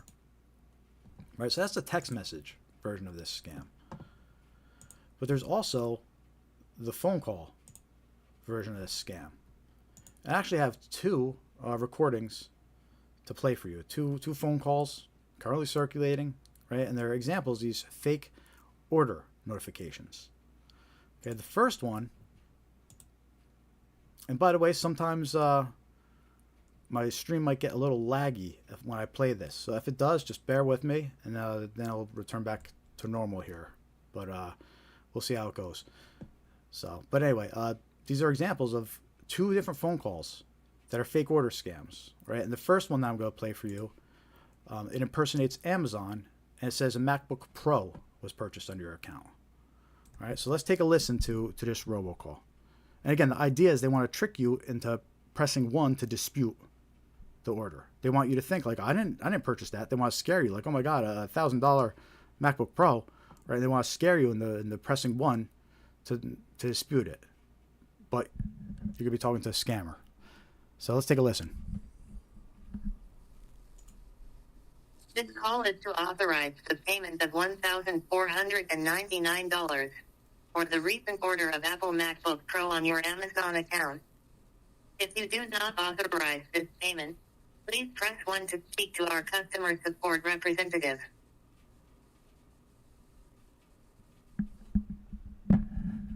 Right? So that was a phone call saying that a MacBook Pro was purchased under your Amazon account. And then they say, if it wasn't you, press 1 to dispute it. Right? So they want victims to, I didn't purchase that. I better press 1 to dispute it. But it doesn't cross their mind, wait a minute, I'm going to be connected to a scammer that's impersonating Amazon. Right? So that's one phone call that's circulating. That's an example of fake order scam. Okay. Now let's listen to a second phone call that's circulating. This one impersonates Walmart, and it says that a PlayStation was purchased under your account. Right, and then it says to press 1 to dispute. And that's an example of these fake order scams. So let's take a listen to this one now. We are trying to contact you concerning an unverified purchase of PlayStation 5 Special Edition bundled with Pulse 3D headset being ordered from your Walmart account for an amount of $859.50.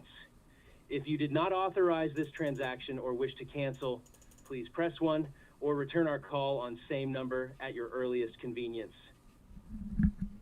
All right, so that's another example of a fake order scam phone call. And that one's claiming that a PlayStation was purchased under your Walmart account. Right, and it tells you to press 1 or call same number, that's on your caller ID. Which, by the way, that's a red flag. You get these phone calls or these recordings that tell you to call number shown on the caller ID, or call back the number shown, right? That's a big red flag. That's a scammer. A legit company would have left a real phone number. They would have had a real phone number to call, right? They wouldn't be saying call number shown on your screen, So that's a big red flag. But anyway, these two recordings were phone call examples of fake order scams, right? And the whole idea is they call up, they claim some kind of product was purchased, they impersonate a retailer, and they say press 1 to dispute the order. And most people, the idea, if they think that there was actually an order placed, they're going to press 1 to dispute it. They didn't purchase a MacBook, they didn't purchase a PlayStation. And that's the idea. That's how these fake order scams work. So what would you do if you got phone calls like these or text messages like these? Right? You would hang up. Right? Don't go calling any phone number. Right? Do not call the phone number that the text message might say.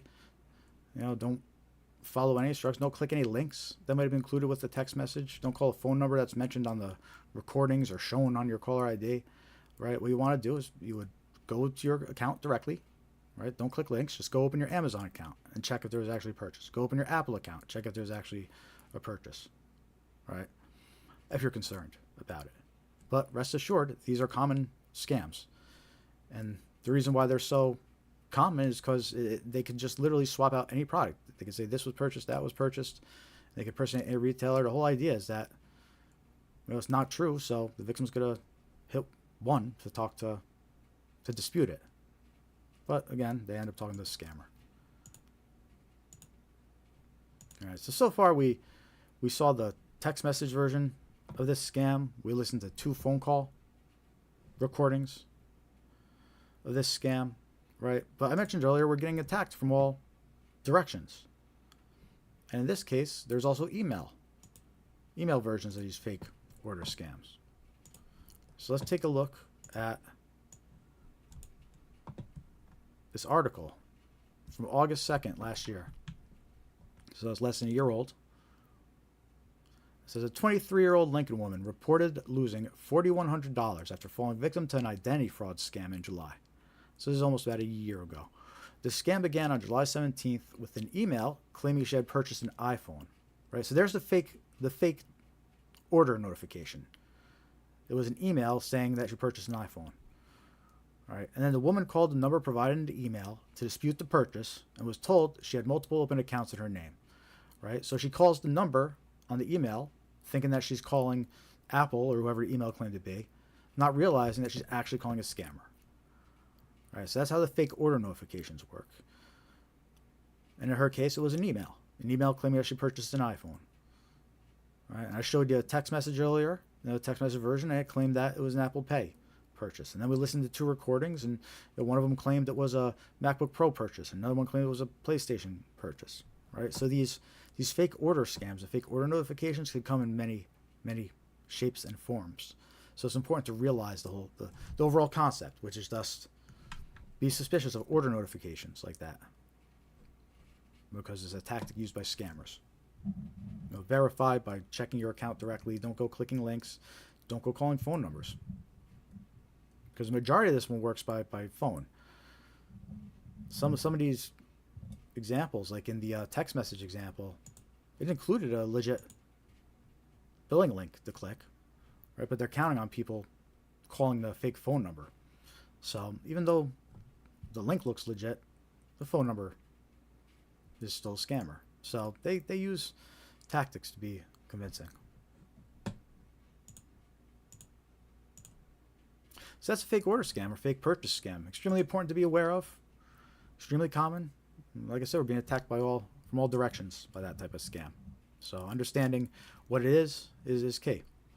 So when you get these types of robocalls and emails and text messages, you know to keep your guard up and don't just trust them. It goes back to these unsolicited text messages and phone call rule, right? You can't trust any communication that's unsolicited. Any unsolicited phone call, any unsolicited email, any unsolicited text message, you can't trust them. You have to verify directly.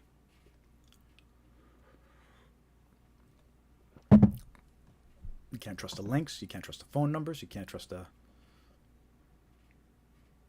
email addresses.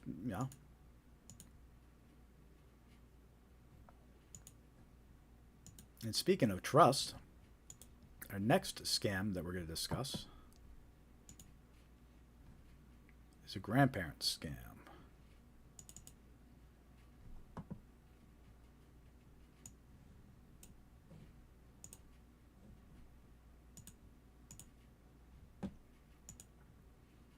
In this type of scam, scammers impersonate a distressed relative, claiming they have been arrested and needing financial help. Right? Victims, usually seniors, act quickly to assist their loved ones. The scammers will often impersonate law enforcement, court personnel, and lawyers to extract even more money from the victim. Right? So everybody should be extremely frustrated with these grandparent scammers because they literally target our parents and our grandparents. They're literally targeting the loved ones in our life. And not only are they doing that, they're using you as bait to trick them. All right? They know who you are, and they're impersonating you, or they're telling them that you're in trouble. So they're using you as bait to take advantage of your parents, your grandparents, your loved ones. All right? And that's known as a grandparent scam. That's why it's literally called a grandparent scam. So let me know in the chat if you heard about this one before. If you haven't said anything yet, say hi in the chat. Let me know you're watching. Hit some of those reaction buttons, those hearts and faces. And we're going to show you something really cool about these grandparent scams in a minute. We got a video to show you of a scammer actually performing one of these grandparent scams. But before we do, help spread awareness. Hit that thumbs up, give us a like, and join our free mailing list. Go to scamaware101.com, get a join mailing list. You can also follow us on Facebook, Threads, Instagram, X, Blue Sky. We need more followers on Facebook, so help us out. Follow us on Facebook if you haven't yet. And join our free mailing list. And of course, if you haven't subscribed to our YouTube channel, definitely subscribe. A lot of the scams we're talking about this evening, we've done videos about. So a lot of the examples we're going to show, we actually don't have one for grandparent yet, but a lot of videos we're going to show and a lot of examples we're going to show, we have videos for it too. So you can always go check those videos out later. 5 red flags. If you missed the 5 red flags we just went over earlier, we have a video about that. So hit that subscribe button. Remember to check back later and just help us spread awareness too. Just hitting subscribe, hitting like, that just helps our content get out there more. So you could help us spread awareness. But anyway, let's get back to these grandparent scams. Again, this is when the scammers impersonate a distressed relative claiming they have been arrested and needing financial help. Victims, usually seniors, again, this one targets grandparents, parents. They act quickly to assist their loved ones because they think you're in trouble. So it's pretty sleazy. And these scammers, what they do is when they call your grandparents, your parents, first they impersonate law enforcement and get money out of them that way. Then they impersonate court personnel and take even more money out. Then they impersonate lawyers and try to extract even more money. So they don't stop. They just come up with another story until the victim literally runs out of money. They want to bleed your parents and your grandparents dry. It's pretty messed up what these scammers want to do. So everybody should be frustrated with the ruthlessness of these scammers. But anyway, I was saying before, I have a fascinating video to share with you about grandparent scams here. And it's actually of a scammer in the Dominican Republic. And there was this scam baiter guy named Scam Sandwich. And he actually hacked into this scammer's webcam. And you can check out the full video over on Scam Sandwich's YouTube channel. But this is just a short clip showing the scammer performing a grandparent scam. And it'll show you how they convince the victims, right? How they actually impersonate the daughter and then impersonate the police. All right, so we have the video right here to play for you. And again, this was a scammer in the Dominican Republic. And just a quick warning, this is also usually when the stream starts lagging. So I'm going to play this video. It's about a minute or two long. And if the stream gets a little laggy, that's okay. It'll stop once the video is over. But let's see how we do here. Just if it gets a little laggy, stick around because it'll stop once the video is done in a minute or two. All right, and let me know in the chat how it is. By the way, hit that thumbs up if you haven't yet. Let me know you're watching. All right, let's take a listen to this grandparent scammer. Oh, Mom, I had a car accident. Huh? I had a car accident, Mom. Is this Linda? It's me, Linda. Where are you? I got a car accident. What happened? I'm gonna put the officer on. I got arrested. You got arrested? Hi, ma'am. Yes. Hi, are you Linda's mom? Yes. What I'm gonna need you to do is grab a pen and paper and write down Linda's case number, ma'am. I need you to hurry up, please, ma'am. Case number? It's the number 2. 2? The letter B as in boy. Can you read that back to me? 2, B. Now, I'm gonna read what's going on, ma'am, okay? Okay. Linda was involved in a car accident. It was stated in the police report. She admitted that was her fault. While she was driving, she was using her phone. That's what caused the accident, ma'am, okay? Oh, man. The woman that was driving the other vehicle was 7 months pregnant. We had to rush her into the nearby hospital. She might lose her baby. Oh, really? Yes. Now, we actually confiscating her cell phone for legal evidence so she cannot receive or cannot make calls. This is going to be her only last call. Are you with me, ma'am? Yes, I am. Now, she actually wrote a note down here saying that she didn't want anyone to know about this. Let's honor her wish for right now because it's too much for her right now. That's what she's saying. Okay. What I'm going to need you to do, ma'am, is stay by the phone and wait for the lawyer to call, okay? Okay. Okay, bye-bye, ma'am. All right, bye. The next. All right, I saw it get a little laggy there. Hopefully it wasn't too bad.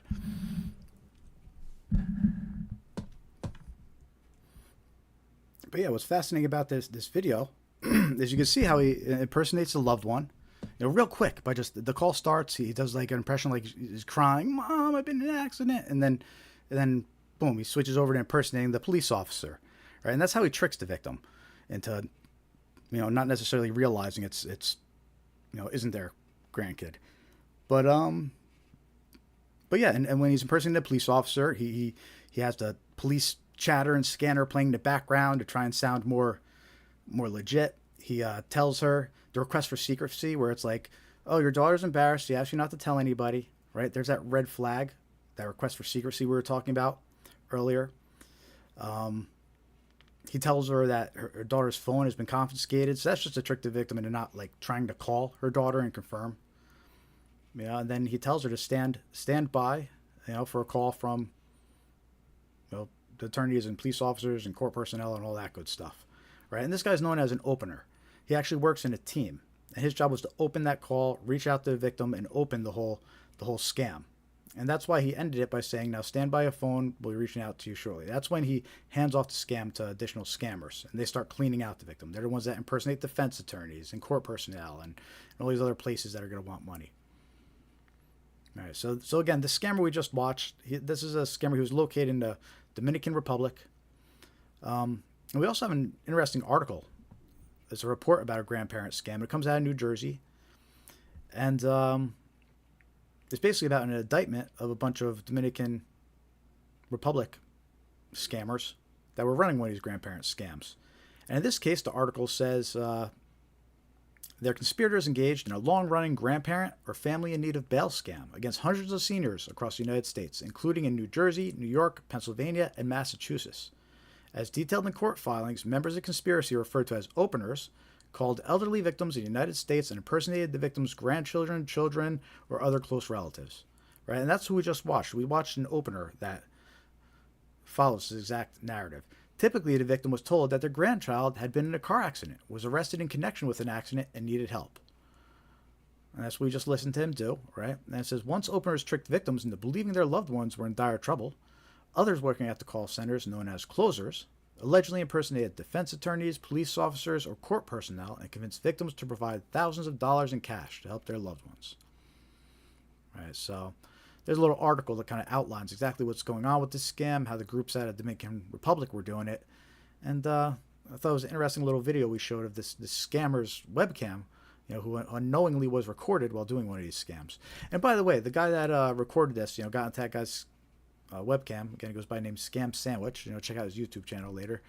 But the guy that hacked, the scammer's webcam, he did reach out to that victim, the woman this guy was talking to, and he was able to prevent her from giving money. He was able to get a hold of her after he hung up and let her know that she was being scammed and not to give this guy any money. So she ended up all good in the end. And yeah, but it's a fascinating look at what's going on behind the scenes and what these scammers are actually doing. You can see how it can be convincing when he impersonates the loved one. It's easy to think, I would never fall for that, but you see the video and it's like, it's kind of convincing. So that's a grandparent scam.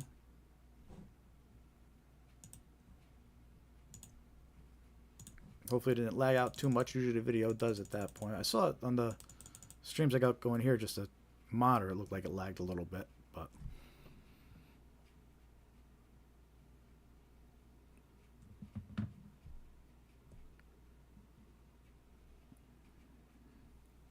so anyway, I think I got the point across. You gotta watch out for these grandparent scams. Really the recommendation they say is come up with a code word or phrase to tell your loved ones. This way, if this ever happens, you're supposed to give that code word or phrase to indicate whether or not it's real. But at least in this case, at the very least, you know that these scams exist, and tell them hang up and call anyway. Hang up and try to reach you anyway. You know what I mean? There's no reason they need to stay on the phone with these people and not call anybody, right? Hang up and try to reach you. Ask where supposedly the person's in jail and reach out directly. Don't take unsolicited phone calls like this at their word.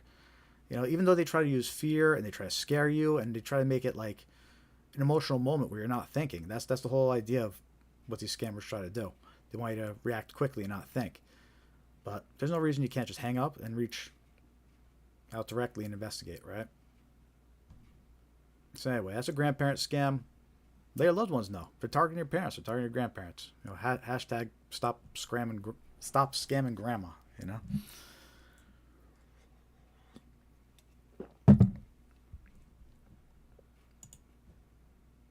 Welcome to the Scamware 101 live stream. We do this every week.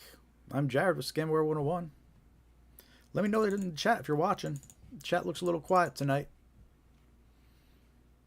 but let me know you're here.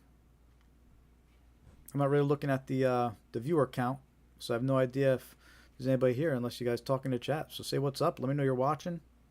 Hit that thumbs up. Give us a like. Subscribe.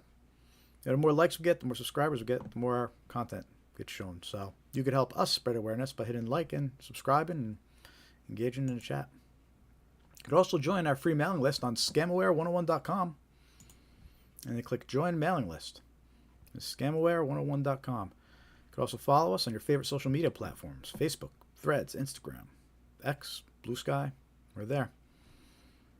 Oh, Scamware 101. We have links on our homepage too if you can't find us. Help us out on Facebook. We need more followers. So if you haven't followed us yet, help us out. We go over about 20 different types of scams on these live streams. About an hour and a half in or so right now. So we're about halfway through, but we got plenty more coming up here. Right now we're going over some common scams.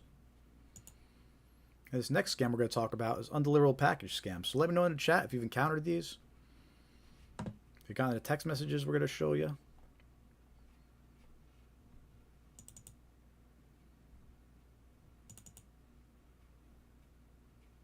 So these undeliverable package scams, they're common all year round, but they especially pick up during the holidays when there's lots of packages being sent back and forth. And it's important to be aware of them. All right, so how an undeliverable package scam works is victims receive fake notifications about undeliverable packages and are asked to click a link to resolve. The link opens a fake website impersonating UPS, FedEx, or USPS. Any personal or financial details provided by the victim are stolen by scammers. There never was a package, right? And a big way that this scam spreads is through text message. You'll get these text messages that impersonate UPS or FedEx, and they'll claim that they can't deliver a package and need you to update some information, but that's the scam. It's important to realize that UPS, FedEx, USPS, they don't send text messages out like these. So if you get any text messages like these, you can rest assured that's a scam. All right, here's an example of one of these text messages. The USPS package has arrived at the warehouse and cannot be delivered due to incomplete address information. Please confirm your address in the link within 12 hours. All right, but if you click that link, you're going to be taken to a fake website that steals any details you put in, any payment information. Because when they ask you to confirm your address, what's going to happen is it's actually going to take you to a website that they're going to say you got to pay like a $3 delivery fee or whatever. Right? So they're going to try to trick you into paying a fee. But they're going to steal a card, though. They're going to do worse than just charge you with a fee. They're going to steal your card. Also, see that little instruction at the bottom we mentioned earlier? Please reply yes and exit and reopen. All right, that's an indicator of a scam. That's a red flag. The scammers want you to reply. They want you to reopen the text messages. All right, so when you see an instruction like that, be suspicious. It's a red flag, and it's a tip that it could be a scam. All right, but again, this is a fake delivery notification. They're trying to trick you into clicking this link. Again, these ones pick up a lot during the holidays since there's so many packages being sent back and forth. Here's another example. Somebody created a group text messages and they named it USPS. So there's a little trick they use to just try and appear more legitimate, I guess. But since the package does not have a house number, the package transportation is interrupted. Please update, and then it's got a link to click. But it's going to take you to a fake website. A couple other different versions of this text message. Sometimes they have an attachment. Here's one that had an HTML attachment. Here's one that had a PDF attachment. Right. Your package has arrived at the distribution facility, but we are unable to deliver it due to incomplete address information. Please click on the PDF file above to update your address. Right. But you should never open unsolicited attachments. And again, even though this looks legit, it has a USPS logo on it, they do not send text messages out like this. And they definitely don't send you attachments like this. Do not open attachments from unsolicited emails, text messages. In this case, they bring the victim to a fake website. But worst case, they can install a virus or malware on your device. So never open attachments from unsolicited messages. If you do, it might take you to a website that looks like this. Your package can't be delivered. We have issues with your shipping address. There's lots of spelling errors on this one. But, you ever see spelling errors like that? It's always a big red flag. But it might not have spelling errors. They're getting a lot better with AI now. They just generate the text and it's perfect. But you get taken to this fake website. It's got the logo up there, United States Postal Service, and it claims you got to pay $3 for redelivery fee. But this is a scam. They're going to steal your credit card details. Whatever you enter, they're going to steal. This one looks a little bit more legit. See this one here? It's still a scam website, but this one's pretty convincing. It has the logo, the color theme down. It has a fake tracking number to make it look like it's real. And it's asking your shipping address info. It's asking your billing information. But they're going to steal anything you put in here. And then they're going to target you with more scams.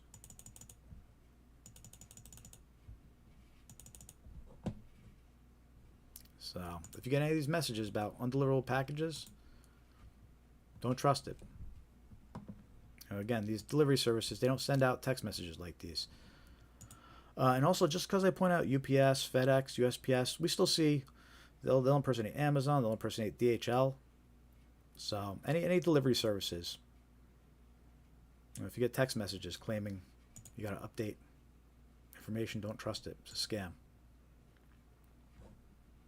Let me know in the chat if you've gotten these before. If you're just joining, say hi. Let us know you're watching. Hit that thumbs up.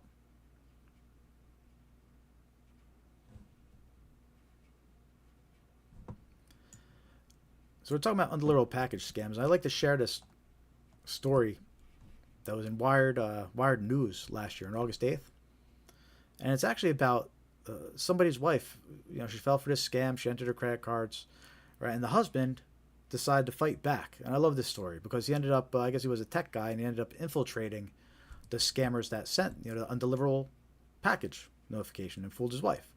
Right? So he infiltrates their system, and he found out a whole bunch of fascinating details about the scammers that were sending out the text message and what they were doing over there. So basically, he discovered that, at least in this case, it was a Chinese-based triad crime group. So it was a Chinese-speaking group, right? And they were sending out 100,000 scam texts per day. Right? So I'm going to say that again, 100,000 scam texts per day. And this was last August, so they could probably send out even more now. But that gives you an idea of what they're capable of. How many text messages they could send out per day.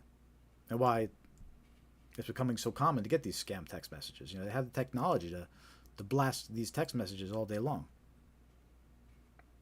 Right, so that's one of the first things that he found out, which was fascinating. It was a Chinese-based group sending out 100,000 scam text messages per day. Right, he also found out that people entered 438,669 unique credit cards. Right, that's almost 500,000 credit cards that people entered. So this gives you an idea of why these scammers are doing what they do. They're successful, right? In this case, they had almost 500,000 credit cards from victims.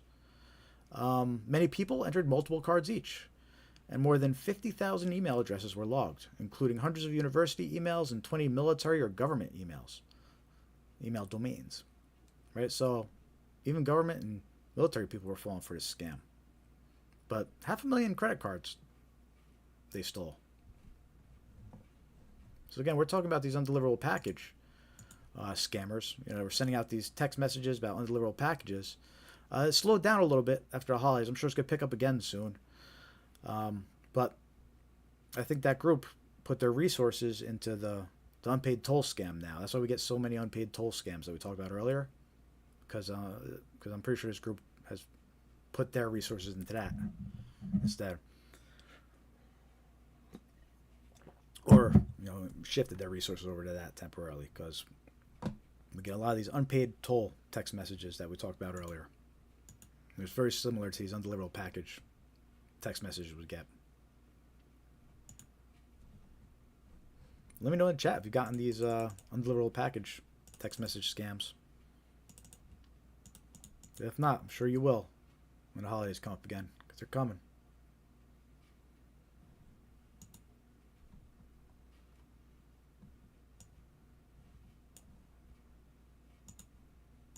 Yeah, let me know in the chat if you're watching.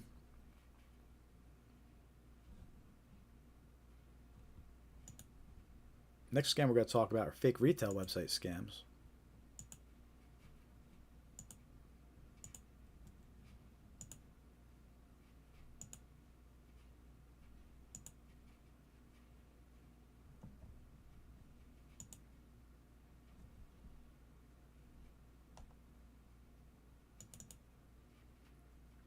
And by the way, those undeliverable package scams that we just talked about, I used a lot of text message examples because that's when they were most common in recently. But it can be easily adapted to an email example. There have been email examples of this where they send you an email notification saying you have an undeliverable package, right? So just because one comes through an email, one comes through text, it doesn't mean you could trust one over the other. You should be suspicious of both and know that they're scams.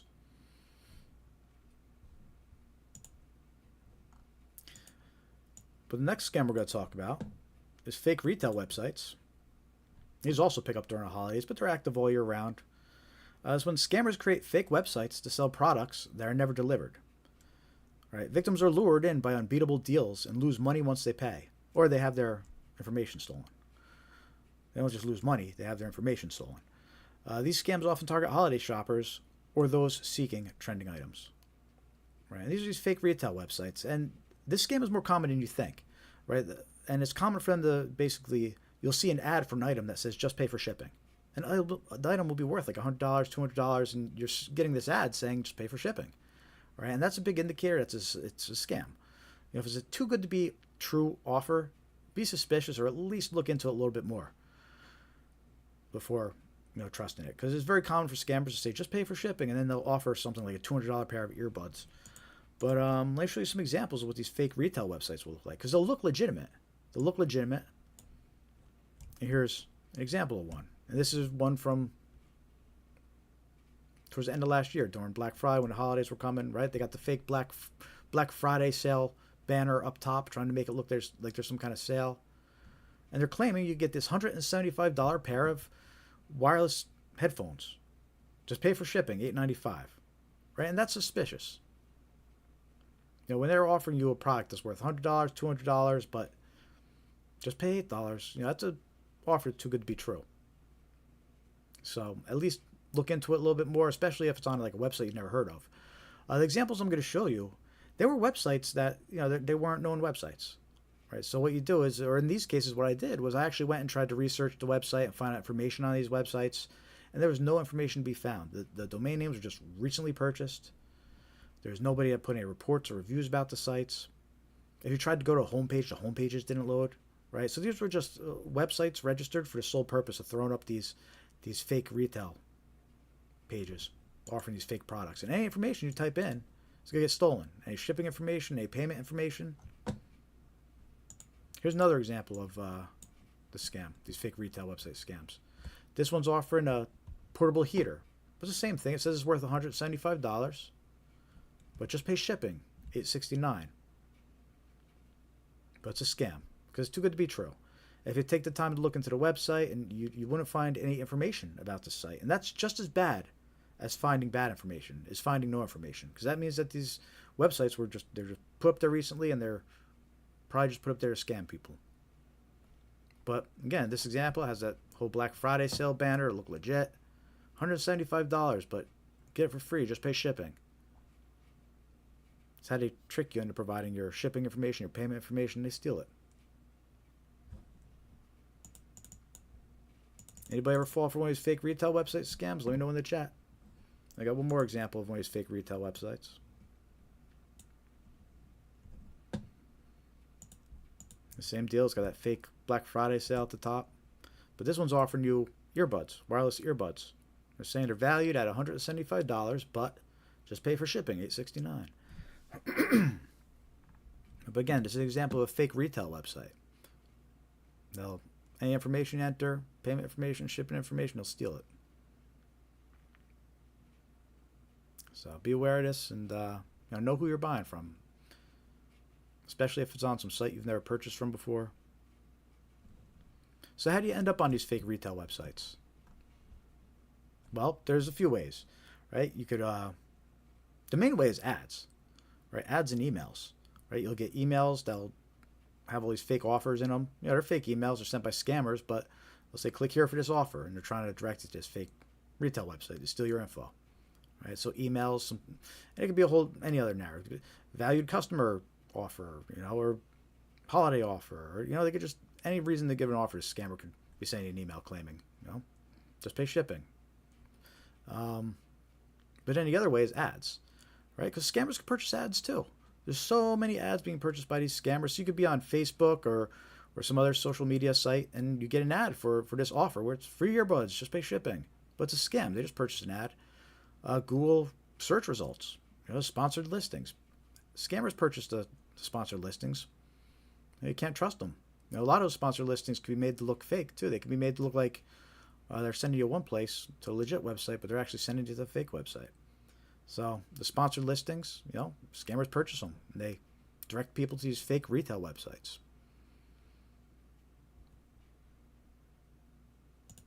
So that's a fake retail website scam. Watch out for them, especially during the holidays. They start picking up during the holidays when they know people are shopping a lot online. And, be aware of that. They're targeting us through emails and through ads.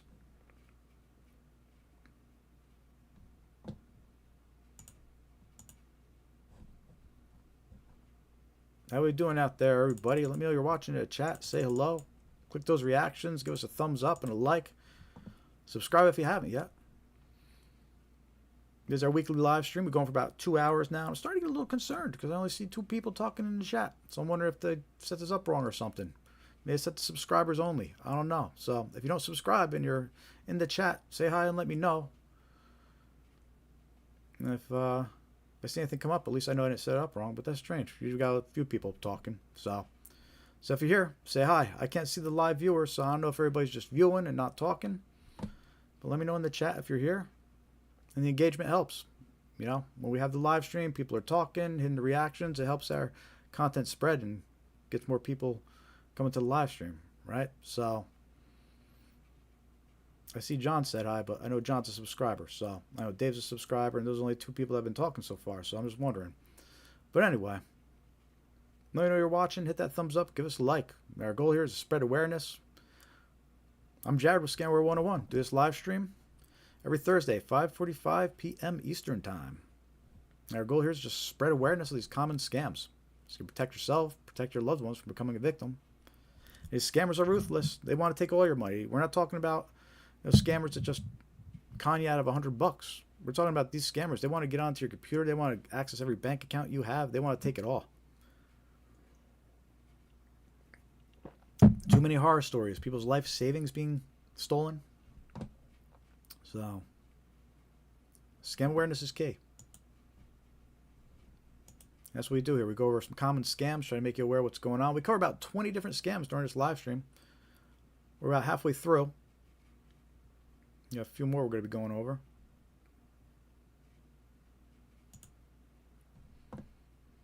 Make sure to join our free mailing list. Scamaware101.com, and then just click join mailing list. We'll send you some scam awareness tips, remind you when we're going live. You can follow us on social media too, Facebook, Threads, Instagram, X, Blue Sky. We need more followers on Facebook, so if you're watching from Facebook or you have Facebook, go give us a follow. Facebook.com/scamaware101.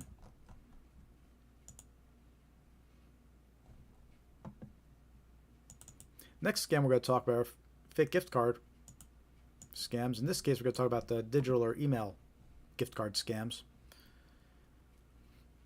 So basically, a victim receives an email notification that they received a gift card. When the victim attempts to activate the gift card by clicking a link, malware is installed on their device or a fake website is opened to steal their information. Right? And we see these all the time. These emails get sent out, and congratulations, here's your gift card.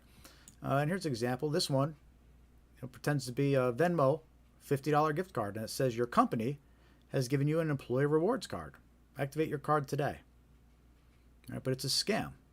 So what we want to do if you get an email that says you've been sent a gift card, all right, what you should do is before you go clicking any links or trusting anything, you should reach out to the person who it says it's from. You got to reach out to them and say thank you anyway, right? So in this case, you would reach out to your employer and say, hey, you sent me this gift card? If they say yes, great. If they say no, it's a scam. Right? If I'd said it came from family, you would reach out to that family member. Hey, you send me this? Oh, thanks. You're the best. Or no, all right, just checking it's a scam. All right, so you got to call and say thank you anyway, right? So you might as well call and confirm it's real. But don't trust links or gift card emails that weren't expected. It's a common scam. A lot of times they'll say they're from a retailer or something. Like, here you go, as being a valued customer, here's a free $50 gift card. But if you click that link, it's going to be a scam. It's going to install malware or make you enter your personal information. To receive the gift card, they'll say we're going to mail it to you, or we're going to deposit in your bank. Please enter your bank info. They'll find some way to trick you into providing your personal info. Right? And that's the email version of the scam, where you get an email saying a gift card was received. But the scam, there's a snail mail version too. You get a postcard. It does the same thing in the mail. It's saying you get a free gift card, or even looking like a gift card.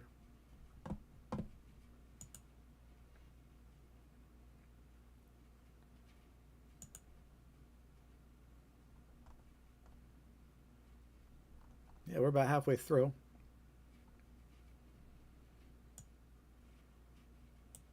Got about 10 more different types of scams to cover. But yeah, let me know in the chat if you've gotten these fake gift card emails.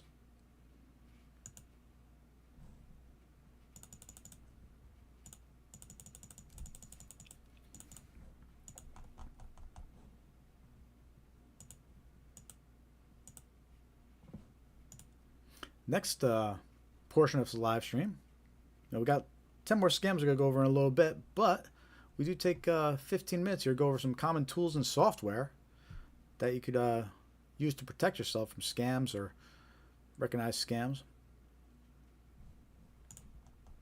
Over here at Scamware 101, we're trying to build out our website into a central portal for scam awareness info. We're building out a knowledge base and creating pages with a whole bunch of third-party resources and educational articles, our video library that we're building out over here on YouTube. So we're trying to do a lot here just to spread awareness about these scams and putting a source where you could confirm or find examples of a scam. And in this case, I just want to take a few minutes. We're going to go over the tools and software section that we have here on scamaware101.com. Because a lot of these tools and software, they're useful. And they're all provided by third parties. We don't offer any specific tools or software ourselves. But these are all useful links to some services or software that's useful as far as scam awareness goes. And the first 4 links on this page that we're going to start off with, and if you take anything from this page, it's probably this.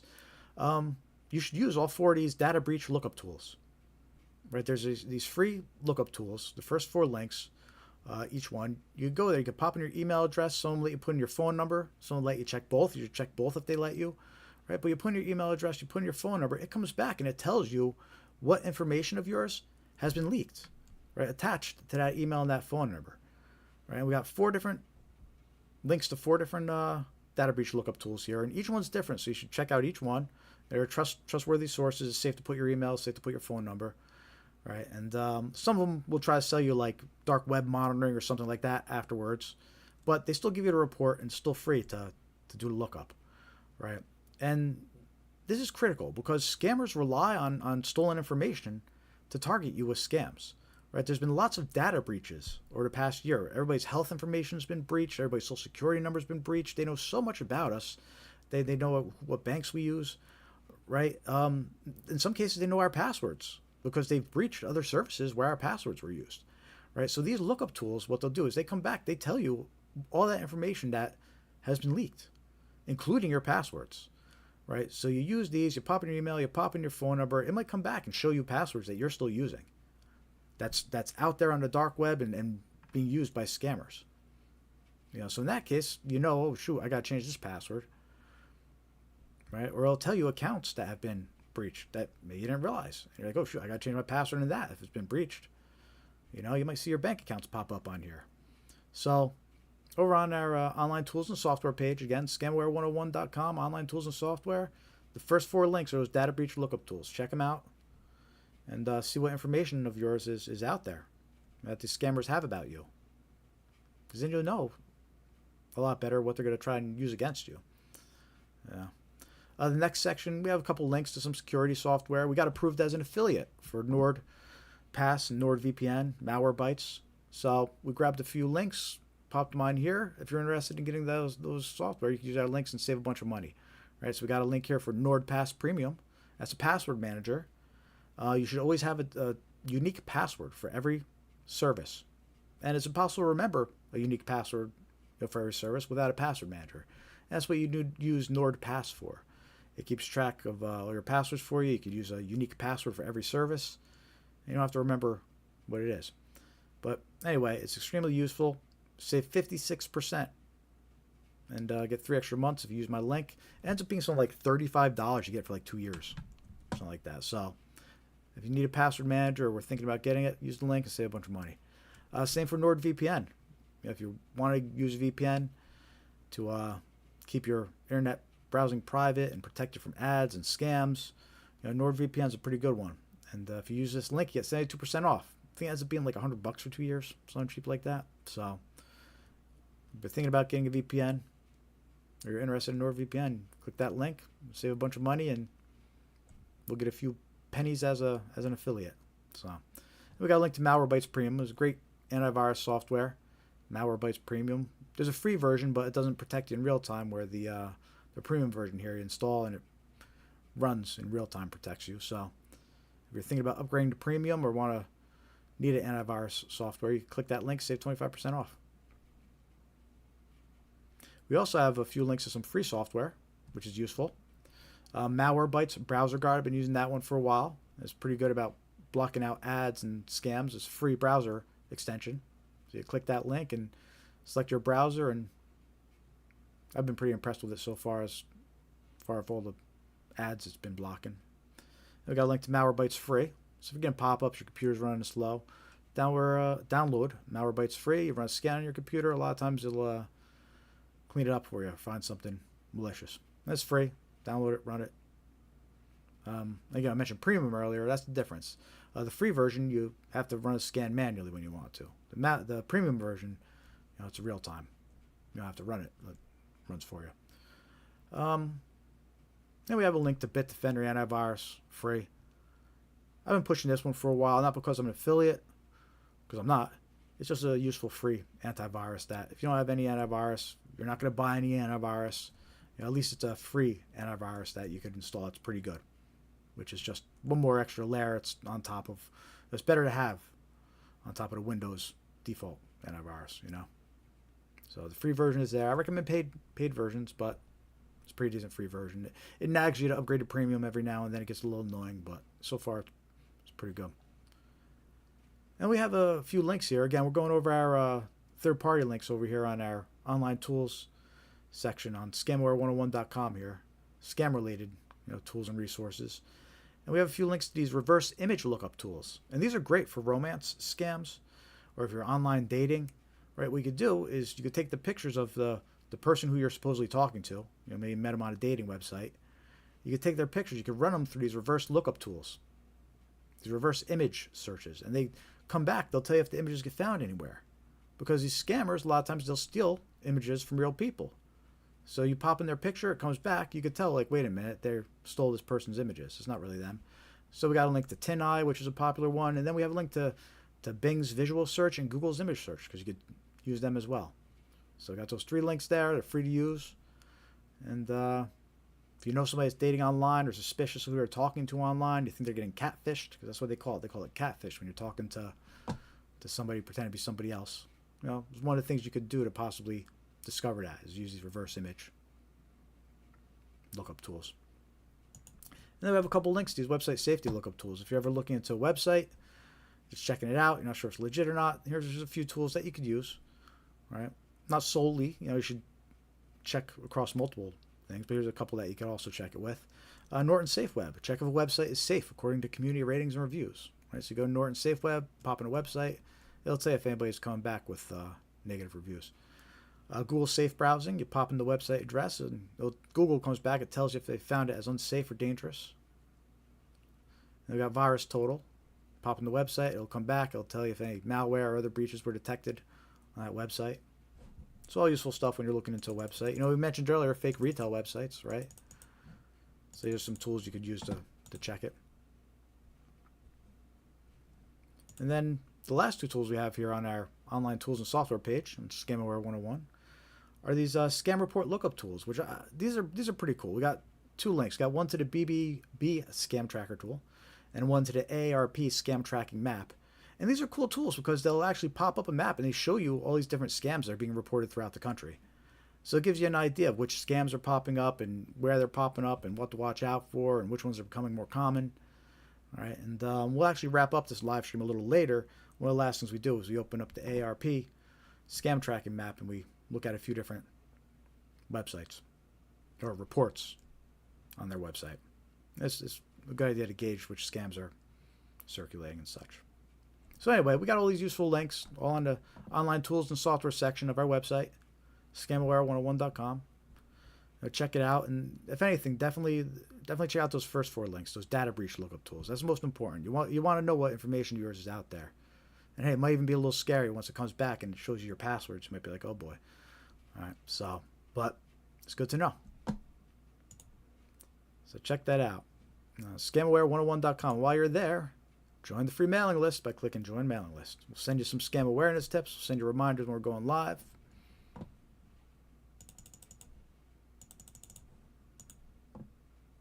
And again, if you just joined us, say hi in the chat. Give us a thumbs up and a like. Hit subscribe if you don't subscribe yet. It'll help us spread awareness about these scams. The more likes we get, the more subscribers we get, the better. And by the better, I mean YouTube shows us more, right? It'll show us the more potential viewers. It'll give us more impressions. If we get more likes, subscribers, people engage in the chat, it helps out. So you can make a difference just by hitting that like button, subscribing, following, all that good stuff. You can find us on social media, your favorite social media platforms. We're on Facebook, Threads, Instagram, X, Blue Sky. We're always posting useful scam awareness tips and let you know when our new videos are up. All good stuff on social media. Trying to build out our Facebook following, so if you're watching from Facebook, hit that follow button, give us a follow, and help us out. We'd like to do this live stream on there, not just on YouTube, but on Facebook. But we need some more followers before you let us. So the more followers on Facebook, the better. Help us out, help us spread awareness.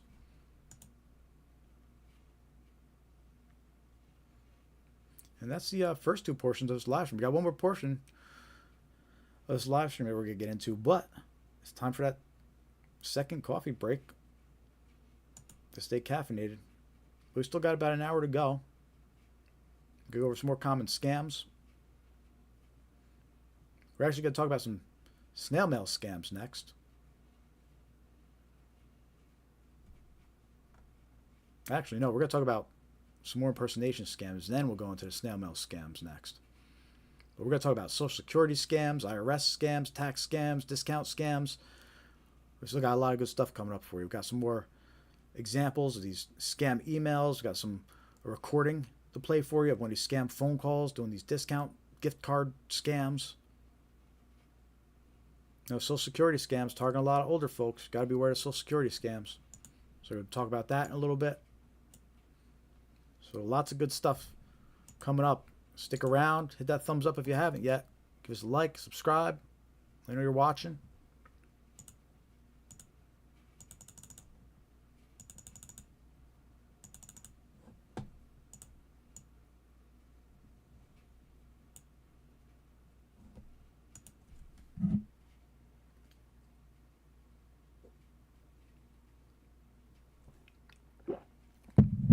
All right, time to refill the Scamware 101 travel mug, which you can get on our YouTube channel, our YouTube store.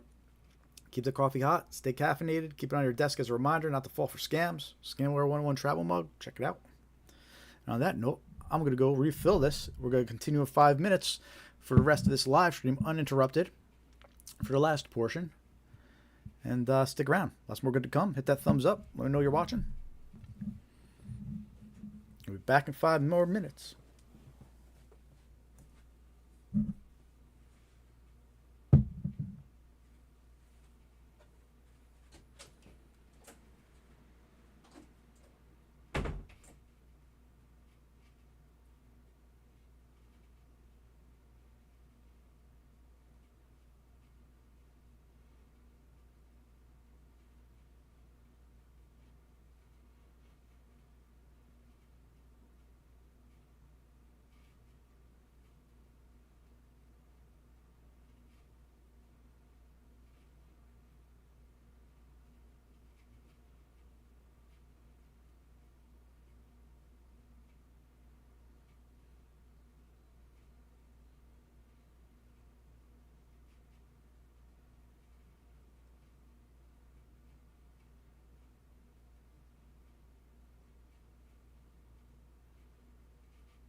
Oh, hold on, just need 2 more minutes and we're going to continue.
All right. We're going to get on here with the third portion of this live stream. The third and final portion of this live stream, uninterrupted.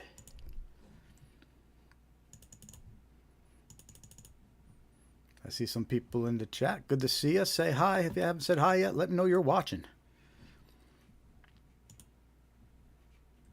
If you're just joining, we do this live stream every week, every Thursday, 5:45 p.m. Eastern Time.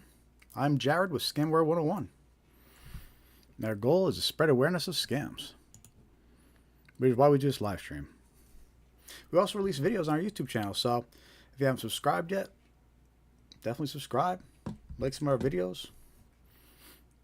A lot of scams we're going to talk about tonight, or we have talked about tonight, we have videos about on our YouTube channel as well. So if you missed some or see some more that you like or want to make people aware of, go check out the videos that we have.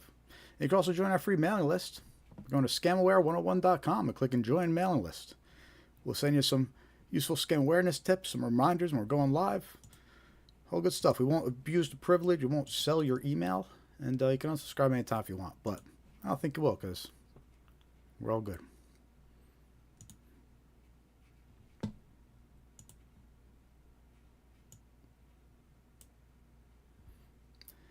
We're about halfway through our list of scams that we cover. We cover 20 different scams on this live stream. And we're up to like scam number 11-ish, I think, as we start our next batch of common scams to be aware of. And again, as we talk about these scams, let us know in the chat if you've encountered these scams. We want to hear your stories.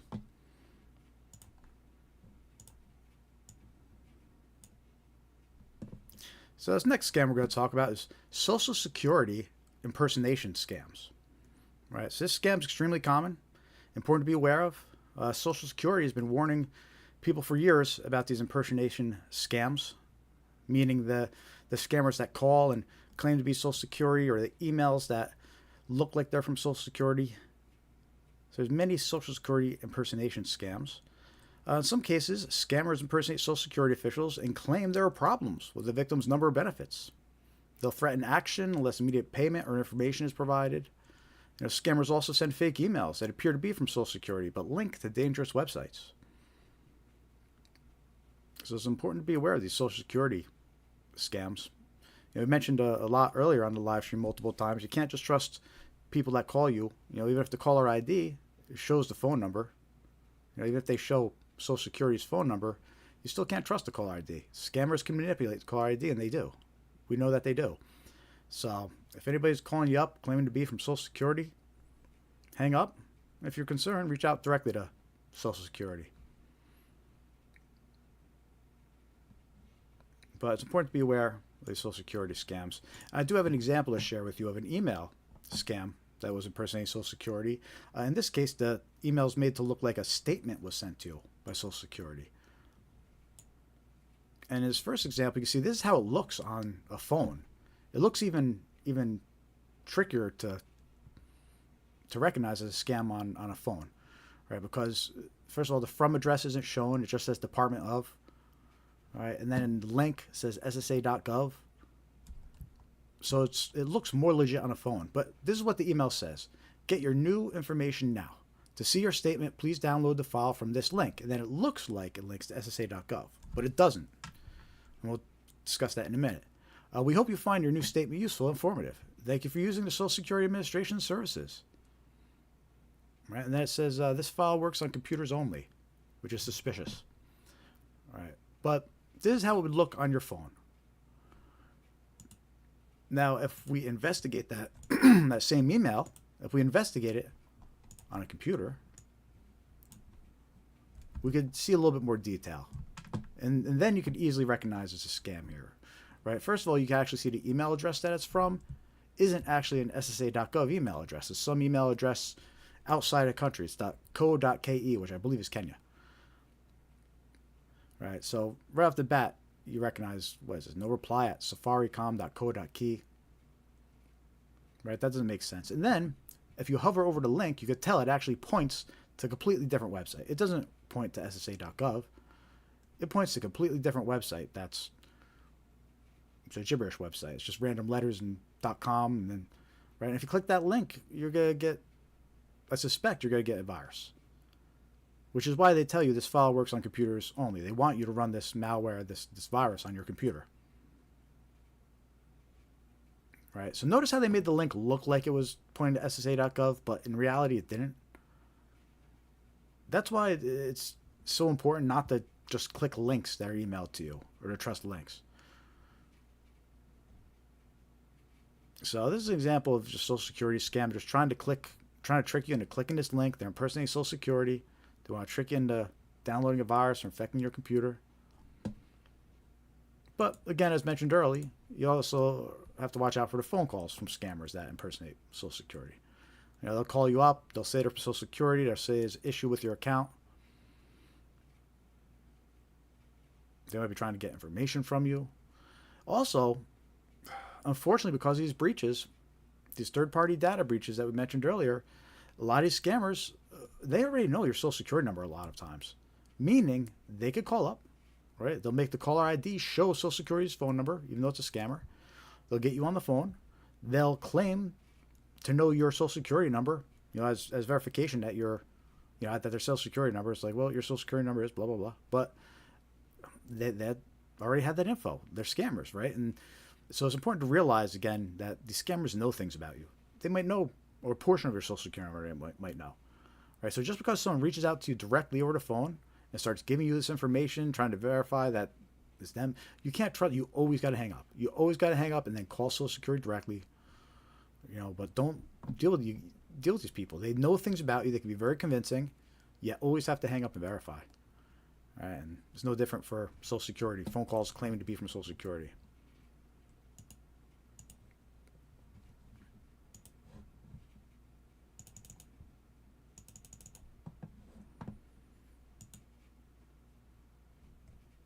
Next scam we're going to talk about, we're talking about a couple IRS or tax season scams, which still applies now because they go on after tax season for a little while. The first one we're going to talk about are IRS impersonation scams.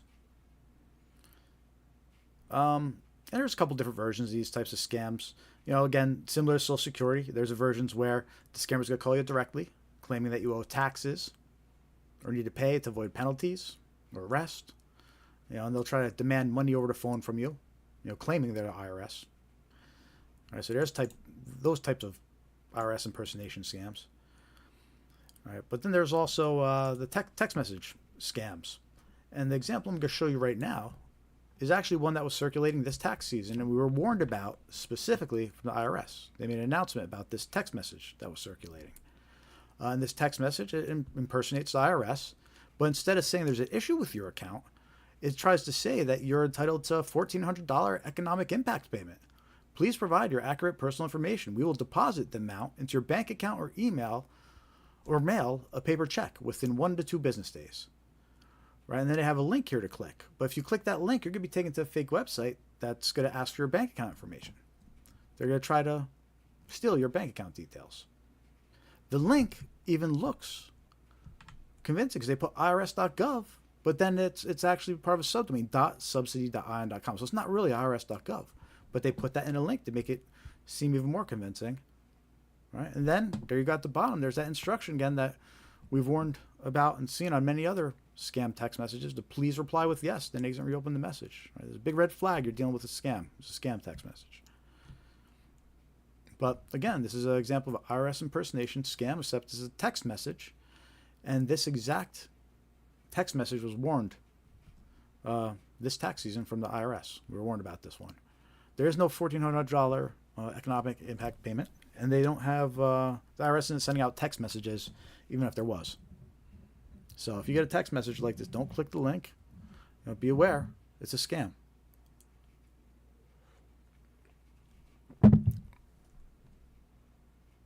And what's interesting about this text message scam is that 2 years ago, the IRS warned us about the same scam, except it was an email version. So that's just another reminder that these text message scams could easily be adapted for email, or these email scams could easily be adapted for text message. You know, one method over the other is no safer. You know, scammers use them both. So be aware of this type of scam, whether it's the text message or the email version. You know, the IRS impersonators, they're out there.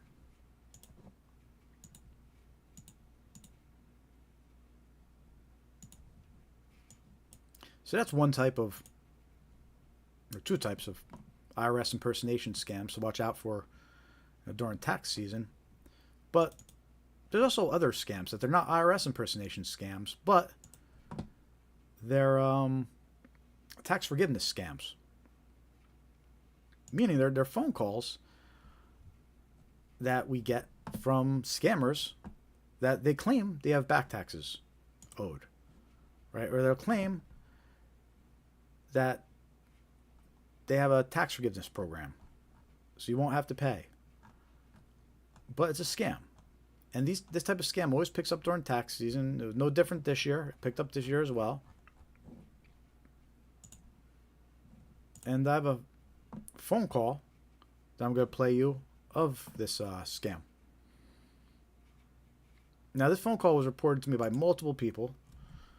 It was extremely common. I got this phone call. Other people got this phone call. And what's important to note about this phone call is that it's a scam because there's many red flags, meaning the first thing it says is you owe back taxes, right? But it says that to everybody. It's just calling everybody, and it's trying to scare you by saying you owe back taxes, right? And then it's going to try to rush you, saying, but we could help you if you call back this week, right? So they're trying to get you to act quickly without really talking to anybody or looking into it, right? So I'm going to play you this recording, and there's many different other versions of this. I got a few different calls reported to me, but they're all the same gist. They all say you owe back taxes and reach out to them quickly, and they can help you with tax forgiveness. But it's a scam. And if you're going to deal with any tax stuff, reach out to your accountant. Reach out to a legit accountant. Don't go taking random phone calls from shady-sounding voicemails. But anyway, let's take a listen to this tax forgiveness scam phone call. If it starts lagging, bear with me, and I'll stop lagging after a call finishes playing.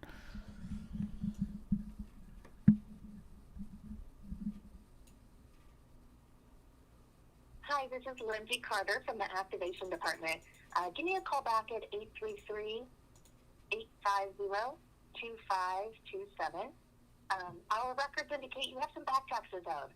You're now eligible to apply for them to be forgiven with the Zero Tax Balance Program. Any back owed taxes can be enrolled to be forgiven through this program. But we do need to sign up this week.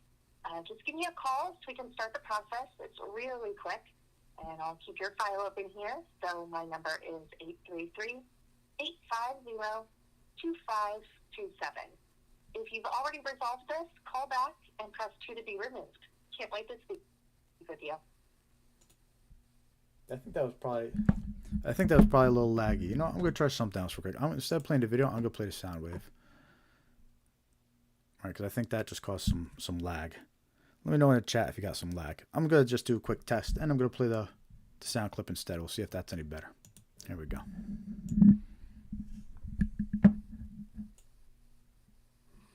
Hi, this is Lindsay Carter from the Activation Department.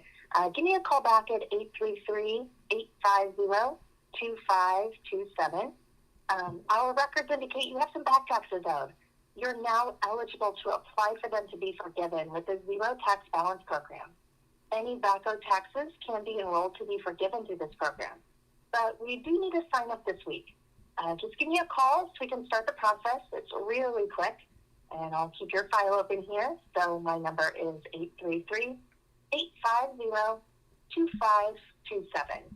If you've already resolved this, call back and press 2 to be removed. Can't wait to speak with you. There we go. There was no lag when I did the just a sound wave without the video. So interesting. Anyway, so now you got to hear it. That's an example of one of these fake tax forgiveness phone calls. They always pop up more during tax season. All right, you shouldn't trust phone calls like this. You know, first of all, it said like they call themselves the Activation Department. So what's that about? They didn't even leave like a real company name. All right, and they try to rush you saying you got to call this week, and then they say you owe back taxes, and they're the same recording being played for everybody. So even though this sounded like a voicemail where maybe a person, it sounded like a person was actually, you know, calling you specifically. They're like, I'll keep your file open on my desk. But that's not the case. This is just a robocall that's calling thousands of people, trying to scare them into thinking, wait a minute, I owe back taxes. Someone who reported this one to me, you know, they got this phone call a couple weeks after they filed their taxes. And what they initially thought when they got calls, whoa, did I file something wrong? Right? And that's what these calls are meant to do. They'll come in afterwards, and whether you're filed or not, they're meant to, you know, trick you into thinking you did something wrong, and you know maybe you do owe back taxes, and then you got to call them, and then you get scammed. All right. So anyway, watch out for these unsolicited phone calls that impersonate tax forgiveness services or the IRS. You know, during tax season, they both pick up this time of year.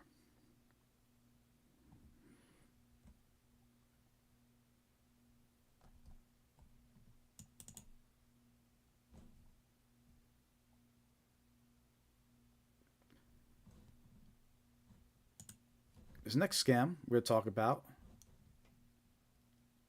I've been calling it a discount scam. But basically what happens is you get a phone call. It's impersonating Comcast. And in the case that in this recording I'll play for you, it impersonates Comcast. And it says that your 50% discount is going to expire. So, and then they say to call back this number. But it's a scam. And, you know, in my case, when I got the call, I don't have Comcast, so I knew immediately right away.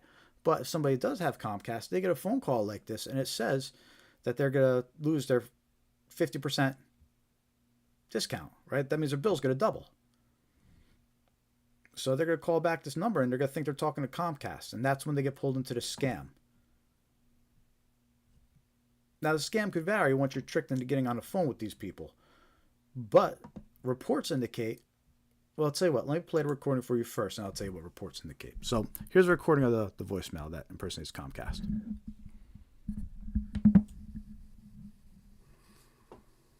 Hello. This voicemail is from Comcast Xfinity. Your current 50% discount on your monthly bill will expire by the end of the day. To maintain your reduced rate, call the number on your caller ID immediately. This is your final reminder to act. Call back now. Thank you. See, it's impersonating Comcast. It says your 50% discount's going to expire. And then it says callback number on your caller ID, which is always a red flag. That's a scam, right? We saw that one a few times on some of the examples we listened to. Whenever they can't leave a real number behind, they say callback number shown on caller ID. That's a red flag.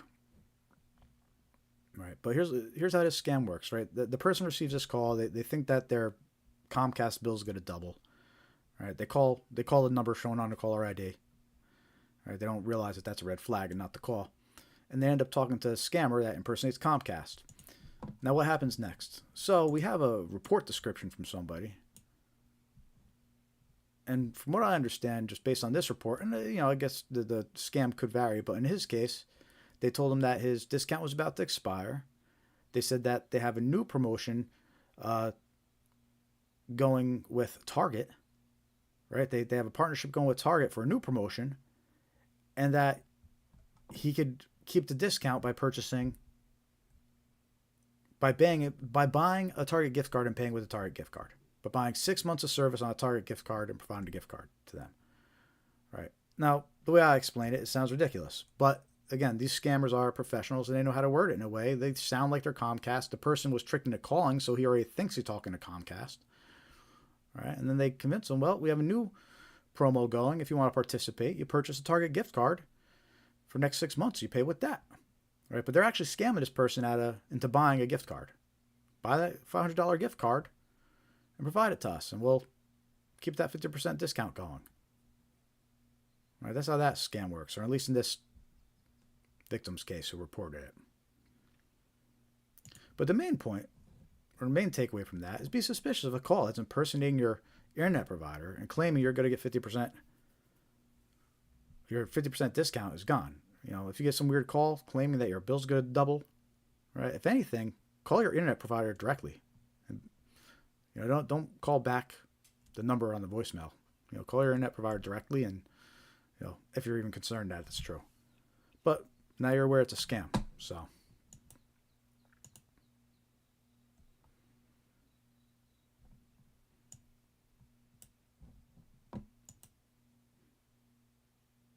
all right, so we're up to about we're up to about 15 different types of scams so far. We got 5 more to go. If you're just joining us, say hi in the chat. Let us know you're watching. Hit that reaction button. Give us a thumbs up. Give us a like. If you haven't subscribed yet, subscribe to our YouTube channel. And our goal is to spread awareness, and you help by hitting that like button, by hitting that subscribe button, by participating in the chat. Helps us spread awareness about common scams so people can protect themselves, protect their loved ones.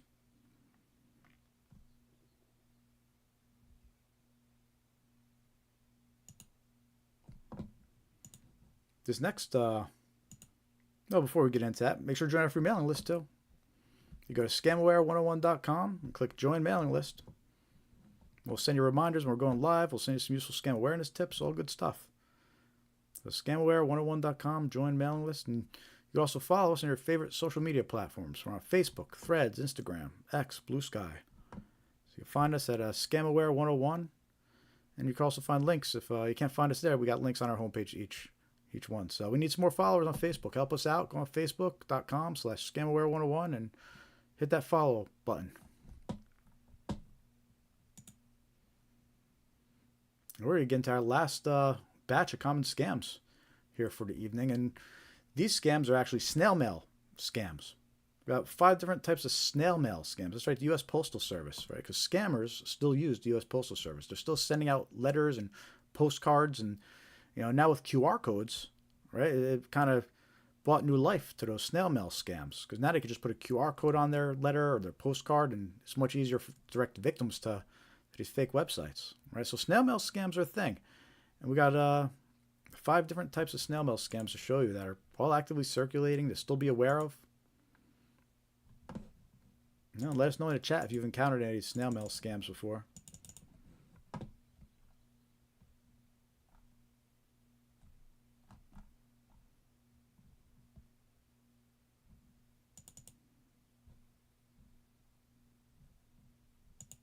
I'm just bringing up the examples here.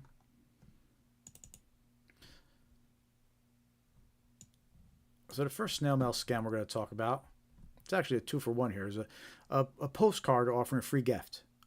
right? And we mentioned this earlier when we were talking about the email version of this scam, right? You get an email saying someone sent you a free gift, or you get something, email, impersonating a vendor saying, here's a free gift as a valued customer, right? And it's a common scam. We see it all the time in emails, right? Well, scammers, they still use this scam, in traditional postal mail, right? They're still sending out postcards or still sending out free offers, and QR codes on postcards now and letters or flyers, right? You get a flyer in your mailbox and it has a QR code offering a free gift.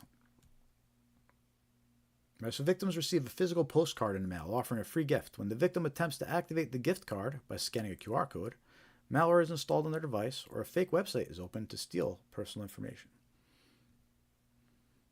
Right, so you get this gift card in the mail. It's got a QR code. It says, or it's for an item. Get your free wireless Bluetooth earbuds. Scan this QR code. All right, here's an example of a free gift postcard you might get. You notice how it has the wireless earbuds? It was the same example we gave on a fake retail website too. Because it was a hot item. It was a popular item, and scammers keep track of which items are trending and popular, and they'll mix them up into their scams. They'll build them into their scams, and they know wireless Bluetooth earbuds are a hot item. So you might get a postcard like this. It's got a QR code right in your mailbox. But if you scan that QR code, you can be taken to a fake website that captures your personal information. It's going to ask your credit card number. So be suspicious of any postcards that arrive in your mailbox offering free gifts or gift cards, especially ones that have QR codes to scan. Scanning QR codes are the same as clicking on a link. You need to be suspicious and not just click on every link you receive. And the same thing with QR codes. Because that's all a QR code is. It's the same thing as a link. You just scan it, it takes you to the link. All right, so you got to be suspicious of both. It's just another way for scammers to direct you somewhere. And some tips as far as QR codes go. I'm going to use my own QR code on the screen as an example, right? So we got a QR code on the screen right now that you could scan. It takes you to scamaware101.com/donate. All right. How do you know it's a legit barcode? Well, if you scan it, first of all, it's going to pop up on your screen and give you an address that it's going to go to. It'll warn you first before you go there. And it should show scamaware101.com/donate. So at least you know it's going to the right URL. But the best advice I could give you is don't even scan the QR code, right? You see, in my case, I have the link shown right there. You could see where that QR code is supposed to take you. You can see it. It's right under it. I put scamaware101.com/donate, right? So you don't even have to scan the QR code. You just bypass it, go directly to the website, and that's the real best way to handle a QR code. If it shows you where it's supposed to take you, right, then just go there directly, especially if it's a trusted website, right? Bypass the QR code altogether. And if they don't show you where that QR code's going, be suspicious, right? And if you're going to give in the temptation, if you got to scan it or you feel like you have to scan it, at least confirm where it's going to go first. Make sure it looks like a legit URL, especially when you're dealing with government, right? So some more examples of these QR code scams. There's been so many reported. There's been people reporting tickets, paper tickets, in their windshield, but they're fake parking tickets, and they have a QR code to scan. You're actually taking the fake website. You think you're paying a parking ticket, but you're actually getting your information stolen. We've heard about the parking meters. We've heard about people putting QR codes on top of parking meters. So people will scan the QR code thinking they're paying for parking, but they're actually being taken to a fake website. All right, we hear about these gift cards, like the one on my screen here. That offers you a free gift. Just scan the QR code. Even in emails, scammers have been putting attachments, and inside the attachment, it'll have a QR code. So watch out for QR codes. We could do a whole another 20 minutes on different QR code scams. But that's not part of tonight's agenda. So watch out for these snail mail scams. A postcard comes in the mail. Especially now that scammers just put QR codes on them, Let me know if you got any of these in the mail. Let me know in the chat. If you're just joining, let me know you're watching. Say hi. Hit one of those react buttons. I'm not really monitoring the how many viewers we got, so I don't know if I'm talking to myself or if we got a million people in here who just aren't chatting. So let me know in chat if you're here and you're watching. Hit that thumbs up button. Give us a like. Next snail mail scam we're going to talk about These inheritance scams.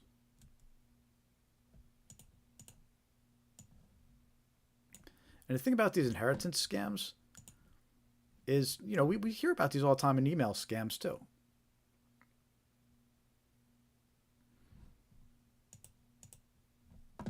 But before we talk about, though, I see Dave in the chat, so I'm going to take a moment and see what he's saying and answer here. Do a great job covering so many scams. Thanks, Dave. Is there certain scams that you would not cover? The ones I don't really cover is like when people are complaining about like business scams, like, oh, this company ripped me off on this or this company ripped me off on that. I'm focusing more on the scams where it's like these people are scamming for a living, not like bad experiences someone had like at a local shop or something. In that case, go leave like a Yelp review and deal with it that way. But I'm more into these scams where it's like the shop doesn't even exist. It's a fake website. It's there just to steal your money. So those are like more the type of scams that I'm trying to cover. Some other ones, there's probably like certain words that could be risky to say on YouTube. Once you start getting into some of the extortion type scams, I would cover those to a certain extent, but I probably couldn't go into certain details because of YouTube limitations, right? It gets a little dark once you start going down some of those extortion scams. There's a dark, evil world out there when it comes to some of those. But for the most part, I'd cover pretty much all scams I can. Time allowing. I have a whole list of other scams I still got to get videos done for, and there's so many out there. There's so many scams, not enough time. So we're going to keep on trying to get more videos coming out. We got some celebrity impersonation videos coming out because that's huge, the celebrity impersonation scams. I do want to start covering those more. I just don't have them on the agenda here. I kind of have to pick and choose just time-wise what to fit in. But yeah, good question, though. I try to measure like which scams are most common too. This way I can make the biggest impact. Like we see a lot of these inheritance scams. We know they circulate through email, in this case, snail mail. So, the QR code scams, just widespread. So I try to select the ones that maybe make the biggest impact as far as awareness goes. There's so many, though. There's other ones that just haven't had time to cover. Utility, like utility company impersonation, right? I don't really include that on the agenda here, but there's always those phone calls. They impersonate the power company and threaten to turn off your electric or your heat, right? There's the pet scams. People lose their pet, and a scammer will call them up and claim they found the pet. So there's a lot of scams that I would cover. It's just time allowing. I try to focus on the highest impact, I guess. Always open for suggestions. I always appreciate people sending examples, right? We have scams at scamware101.com email address. I encourage people send me your examples, your screenshots. Don't go forward me any viruses or anything, but send me some screenshots of text messages or email scams that are circulating. I always like to hear from people. Yeah, so inheritance scams. In this case, victims are contacted with claims of a large inheritance from an unknown relative. But to claim it, they must pay fees or provide personal details. These scams exploit curiosity and greed to steal money and identity information. Right, so in the example we're going to show you is actually a letter that arrived by mail, and it looks legit. It came through postal service, arrives into the victim's mailbox, and it looks legit. It's got the letterhead on it where they're trying to appear like a law office.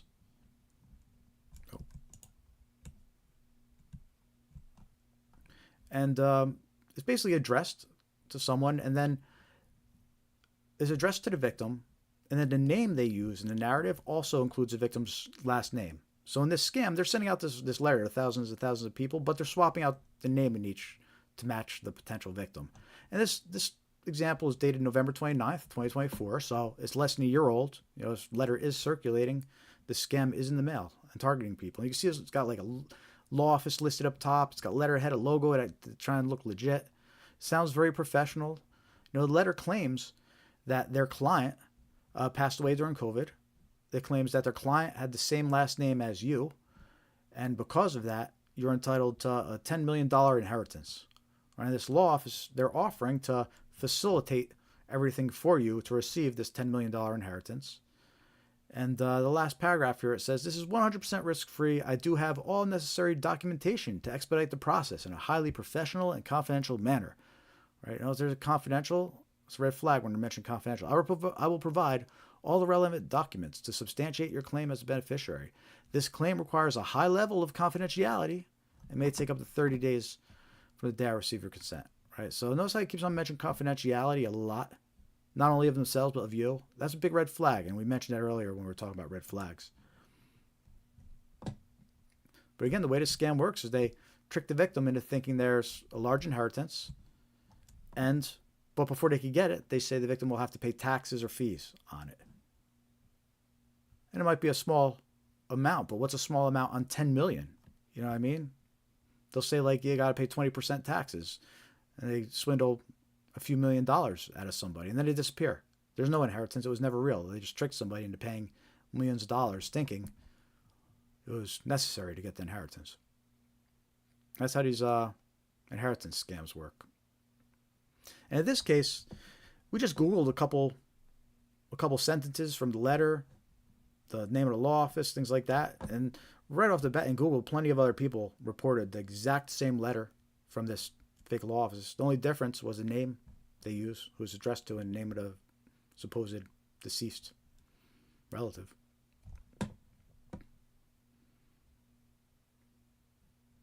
So you always got to research, you always got to verify. So watch out for these inheritance scams. Again, that one's just from November, so it's not, what was that, 6-7 months ago?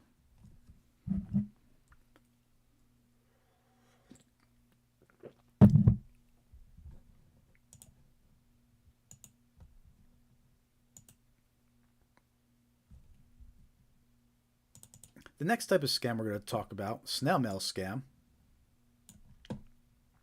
is a fake renewal scam or a subscription scam. Victims are notified about renewals for subscriptions they don't have, and then prompted to provide payment information. Description says to cancel, but not necessarily to cancel. These scams, they come in, they kind of rely on you thinking you have a subscription. So we deal with these all the time in emails.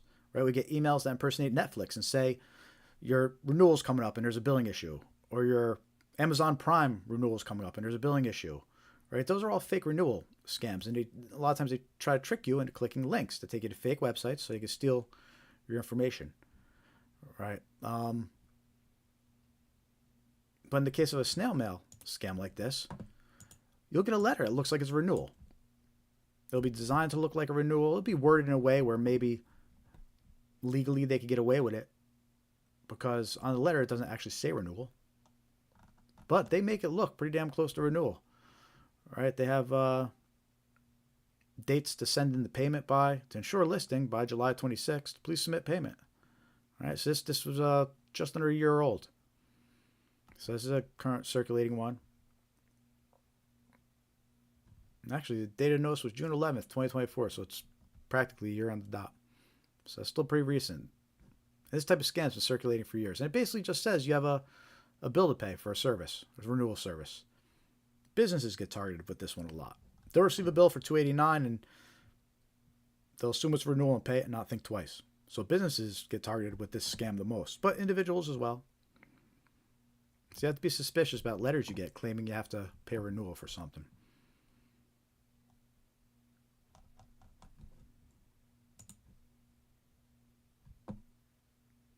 Again, they're more common online. We see them all the time in emails, the fake renewals. So it's important to be aware of them, email especially. But it's just another example about how these same scams, all the scams I'm showing you, these snail mail scams, there's all email versions, there's all online versions. All right, so it's important to be aware of. Just because it came in through the mail, it doesn't mean that's any more trustworthy.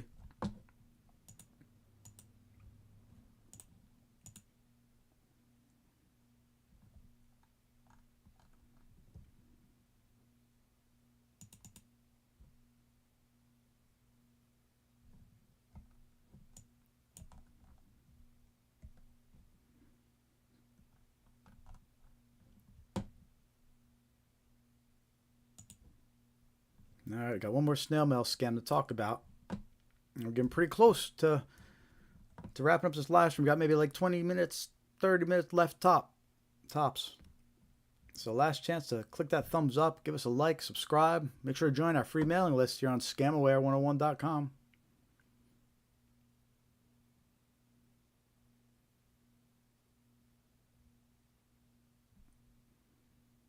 You can also follow us on all your favorite social media, Facebook, Threads, Instagram, X, Blue Sky. We need to get our followers up on Facebook, so check out facebook.com/scamaware101. Make sure to follow. Help us spread awareness. Click and like, click and subscribe, all that stuff. It helps the algorithm show us more. So you could help. Again, we do this live stream every Thursday. So make sure to follow us on Facebook. Join our mailing list. You'll get reminders when we're going live. Definitely subscribe to our YouTube channel because that's where we're streaming right now, is on YouTube. So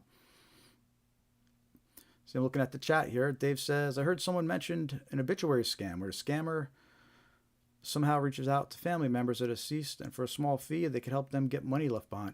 Yeah, Dave, that makes sense. We know that scammers do things like that. That reminds me of the pet scam, where when people post publicly, lost pet, scammers will see that, and they reach out to the person of the lost pet, and they'll tell them, I have your pet, but he's injured. He's at the vet. You need to send me money, for emergency.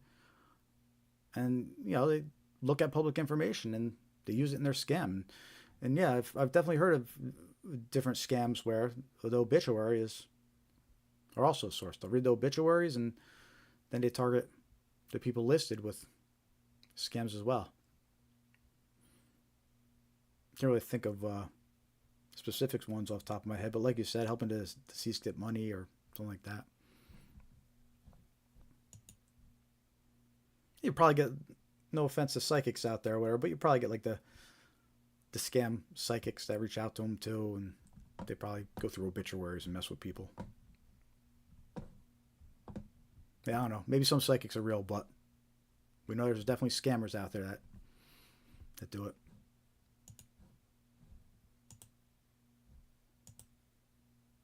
So the next scam we're going to talk about is actually a secret shopper scam or a mystery shopper scam. And this is our last snail mail scam we're going to talk about for the evening, but it's extremely clever. And what's interesting about it is you'll get a physical letter in the mail, and it'll impersonate Walgreens, CVS. They make it sound like you've been selected to be a secret shopper or a mystery shopper. And included in the envelope with the letter is a fake check. And what the letter says is you've been selected as a mystery shopper. The enclosed check will cover the costs of shopping and a commission of $450. Right? So the person thinks, this is great. I got a check in hand. I'm going to make $450. And then the letter instructs them to go to Walgreens or CVS and purchase gift cards. Specifically, it asks them to purchase Apple gift cards, Razer Gold gift cards, Nike gift cards, or Steam Wallet gift cards. Right? And there's that red flag, gift cards, too. All right.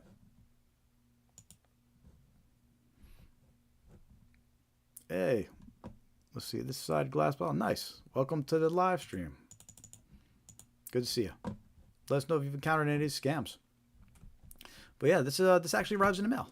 It actually arrives as a letter. It's got the fake check enclosed, but it's really a gift card scam. What it does is it tells the person that's been selected as a secret shopper to go to Walgreens and CVS and purchase these gift cards.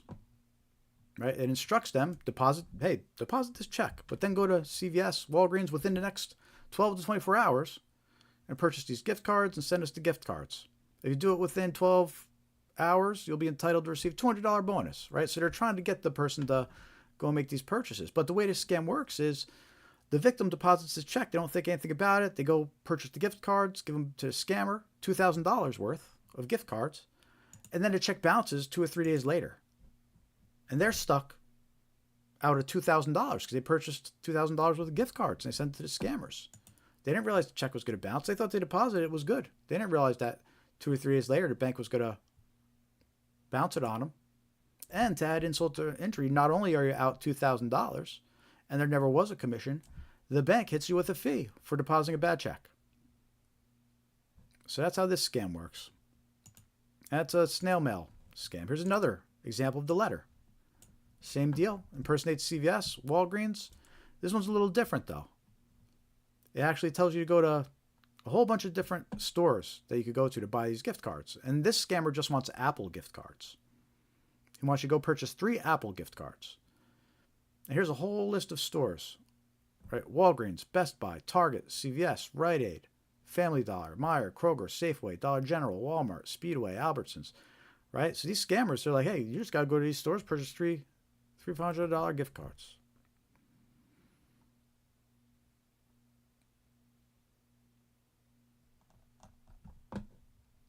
And again, that will come included with a fake check.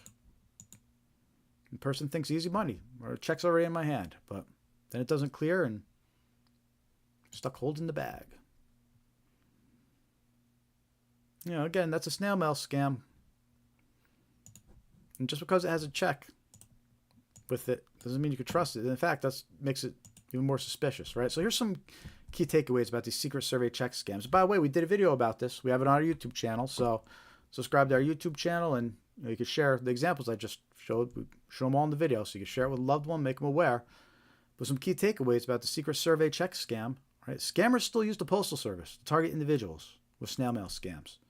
Right? Just because you receive a letter in the mail, it doesn't mean it can be trusted. So you still have to verify and confirm. Right? Don't trust unsolicited letters that include a check in an envelope. Even if a check appears legitimate, wait for it to clear before using the funds.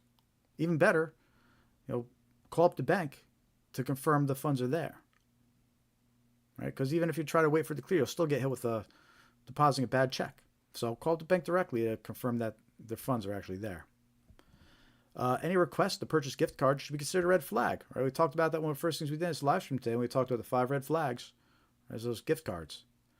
Scammers love receiving gift cards. Be suspicious of any requests for gift cards.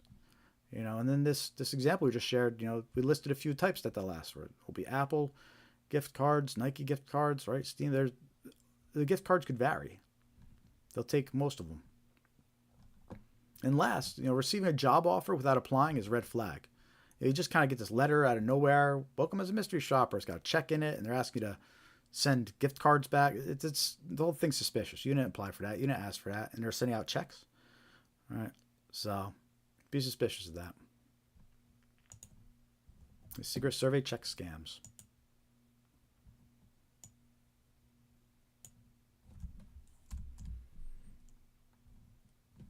All right, so those are all snail mail scams to watch out for. And that actually concludes all the scam examples we're going to be sharing this evening. But we still have a little bit more of this live stream left. It's actually one of my most favorite parts of the live stream, so I hope people are still there tuning in.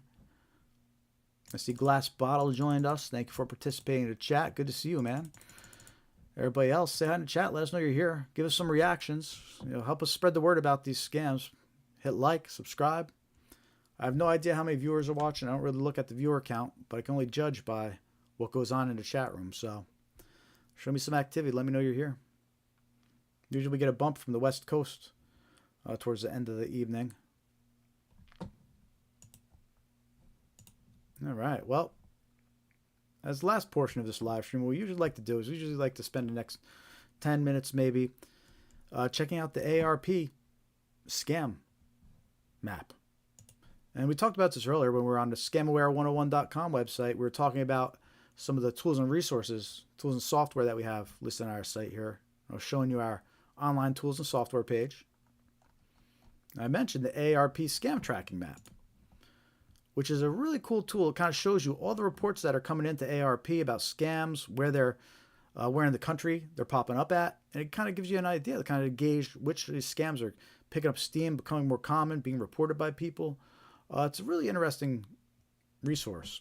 So I'm going to open up that link in a minute, and we're going to go over some of the common scams being reported and see how they line up with the scams we talked about tonight, if there's any others that maybe we should give a little bit of attention to before wrapping up the live stream. So before we do it, last chance to get those likes in, get those subscribes in, hit thumbs up, make sure to subscribe. You can join our mailing list here on Scamaware 101, right? Scamaware101.com. Join mailing list. And we'll send you some reminders when we're going live. We'll send you some useful scam awareness tips. Make sure to follow us on all your favorite social media platforms. We're on Facebook, Threads, Instagram, X, Blue Sky. We need the followers on Facebook, so help us out. If you're on Facebook, go to facebook.com/scamware101 and hit follow.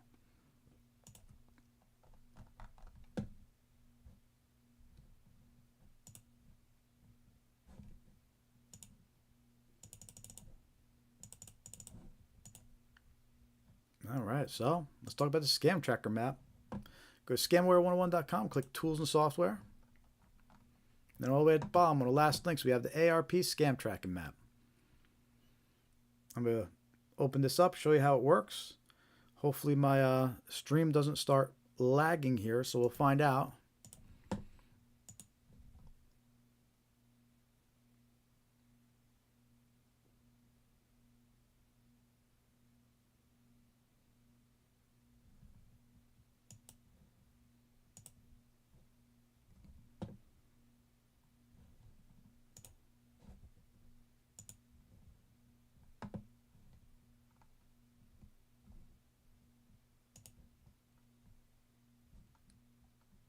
All right, so you bring up the website. You could allow it your location, and it will automatically look up what's being reported around you.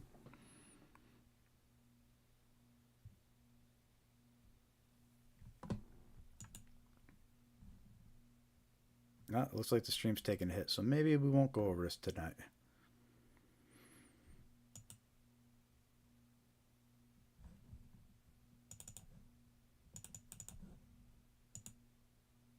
Yeah, it looks like this the stream's taking a hit. This is vertical.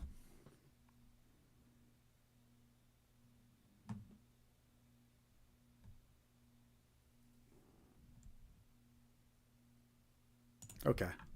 Yeah, you know what? We're not going to go over that tonight. It's affecting the stream too much. I got to figure out how to fix that issue.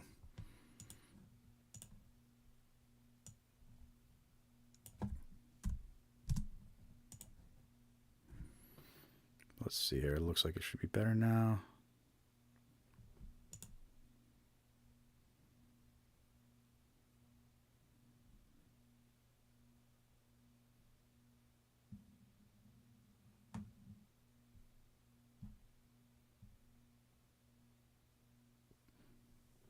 All right, well, I'm going to get the stream wrapped up.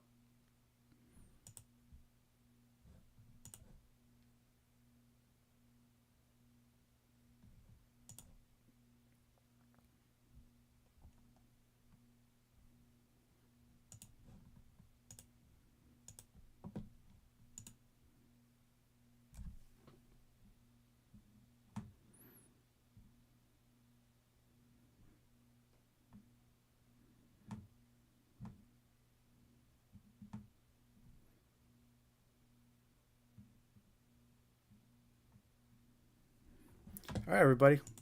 We're going to wrap up the stream for tonight. I want to thank everybody who attended. We appreciate you. We hope you learned some new information or became aware of some new information. Don't forget to join our free mailing list. So we'll send you some reminders next time we're going to be live. Send you some useful scam awareness tips. All right, you go to scamware101.com. You click Join Mailing List. Again, it's free to join. Make sure to check your junk mail because the confirmation email will go there sometimes. Again, please follow us on Facebook. We need the followers. We're on Threads, Instagram, X, Blue Sky too, but we're most active on Facebook, so definitely follow us on there. Last chance, give us a like, give us a subscribe, hit that thumbs up. And we'll be on next week again. Next Thursday, 5:45 p.m. Eastern Time. We might even do some surprise live streams before then, just do some more testing and try to get those little lag issues fixed.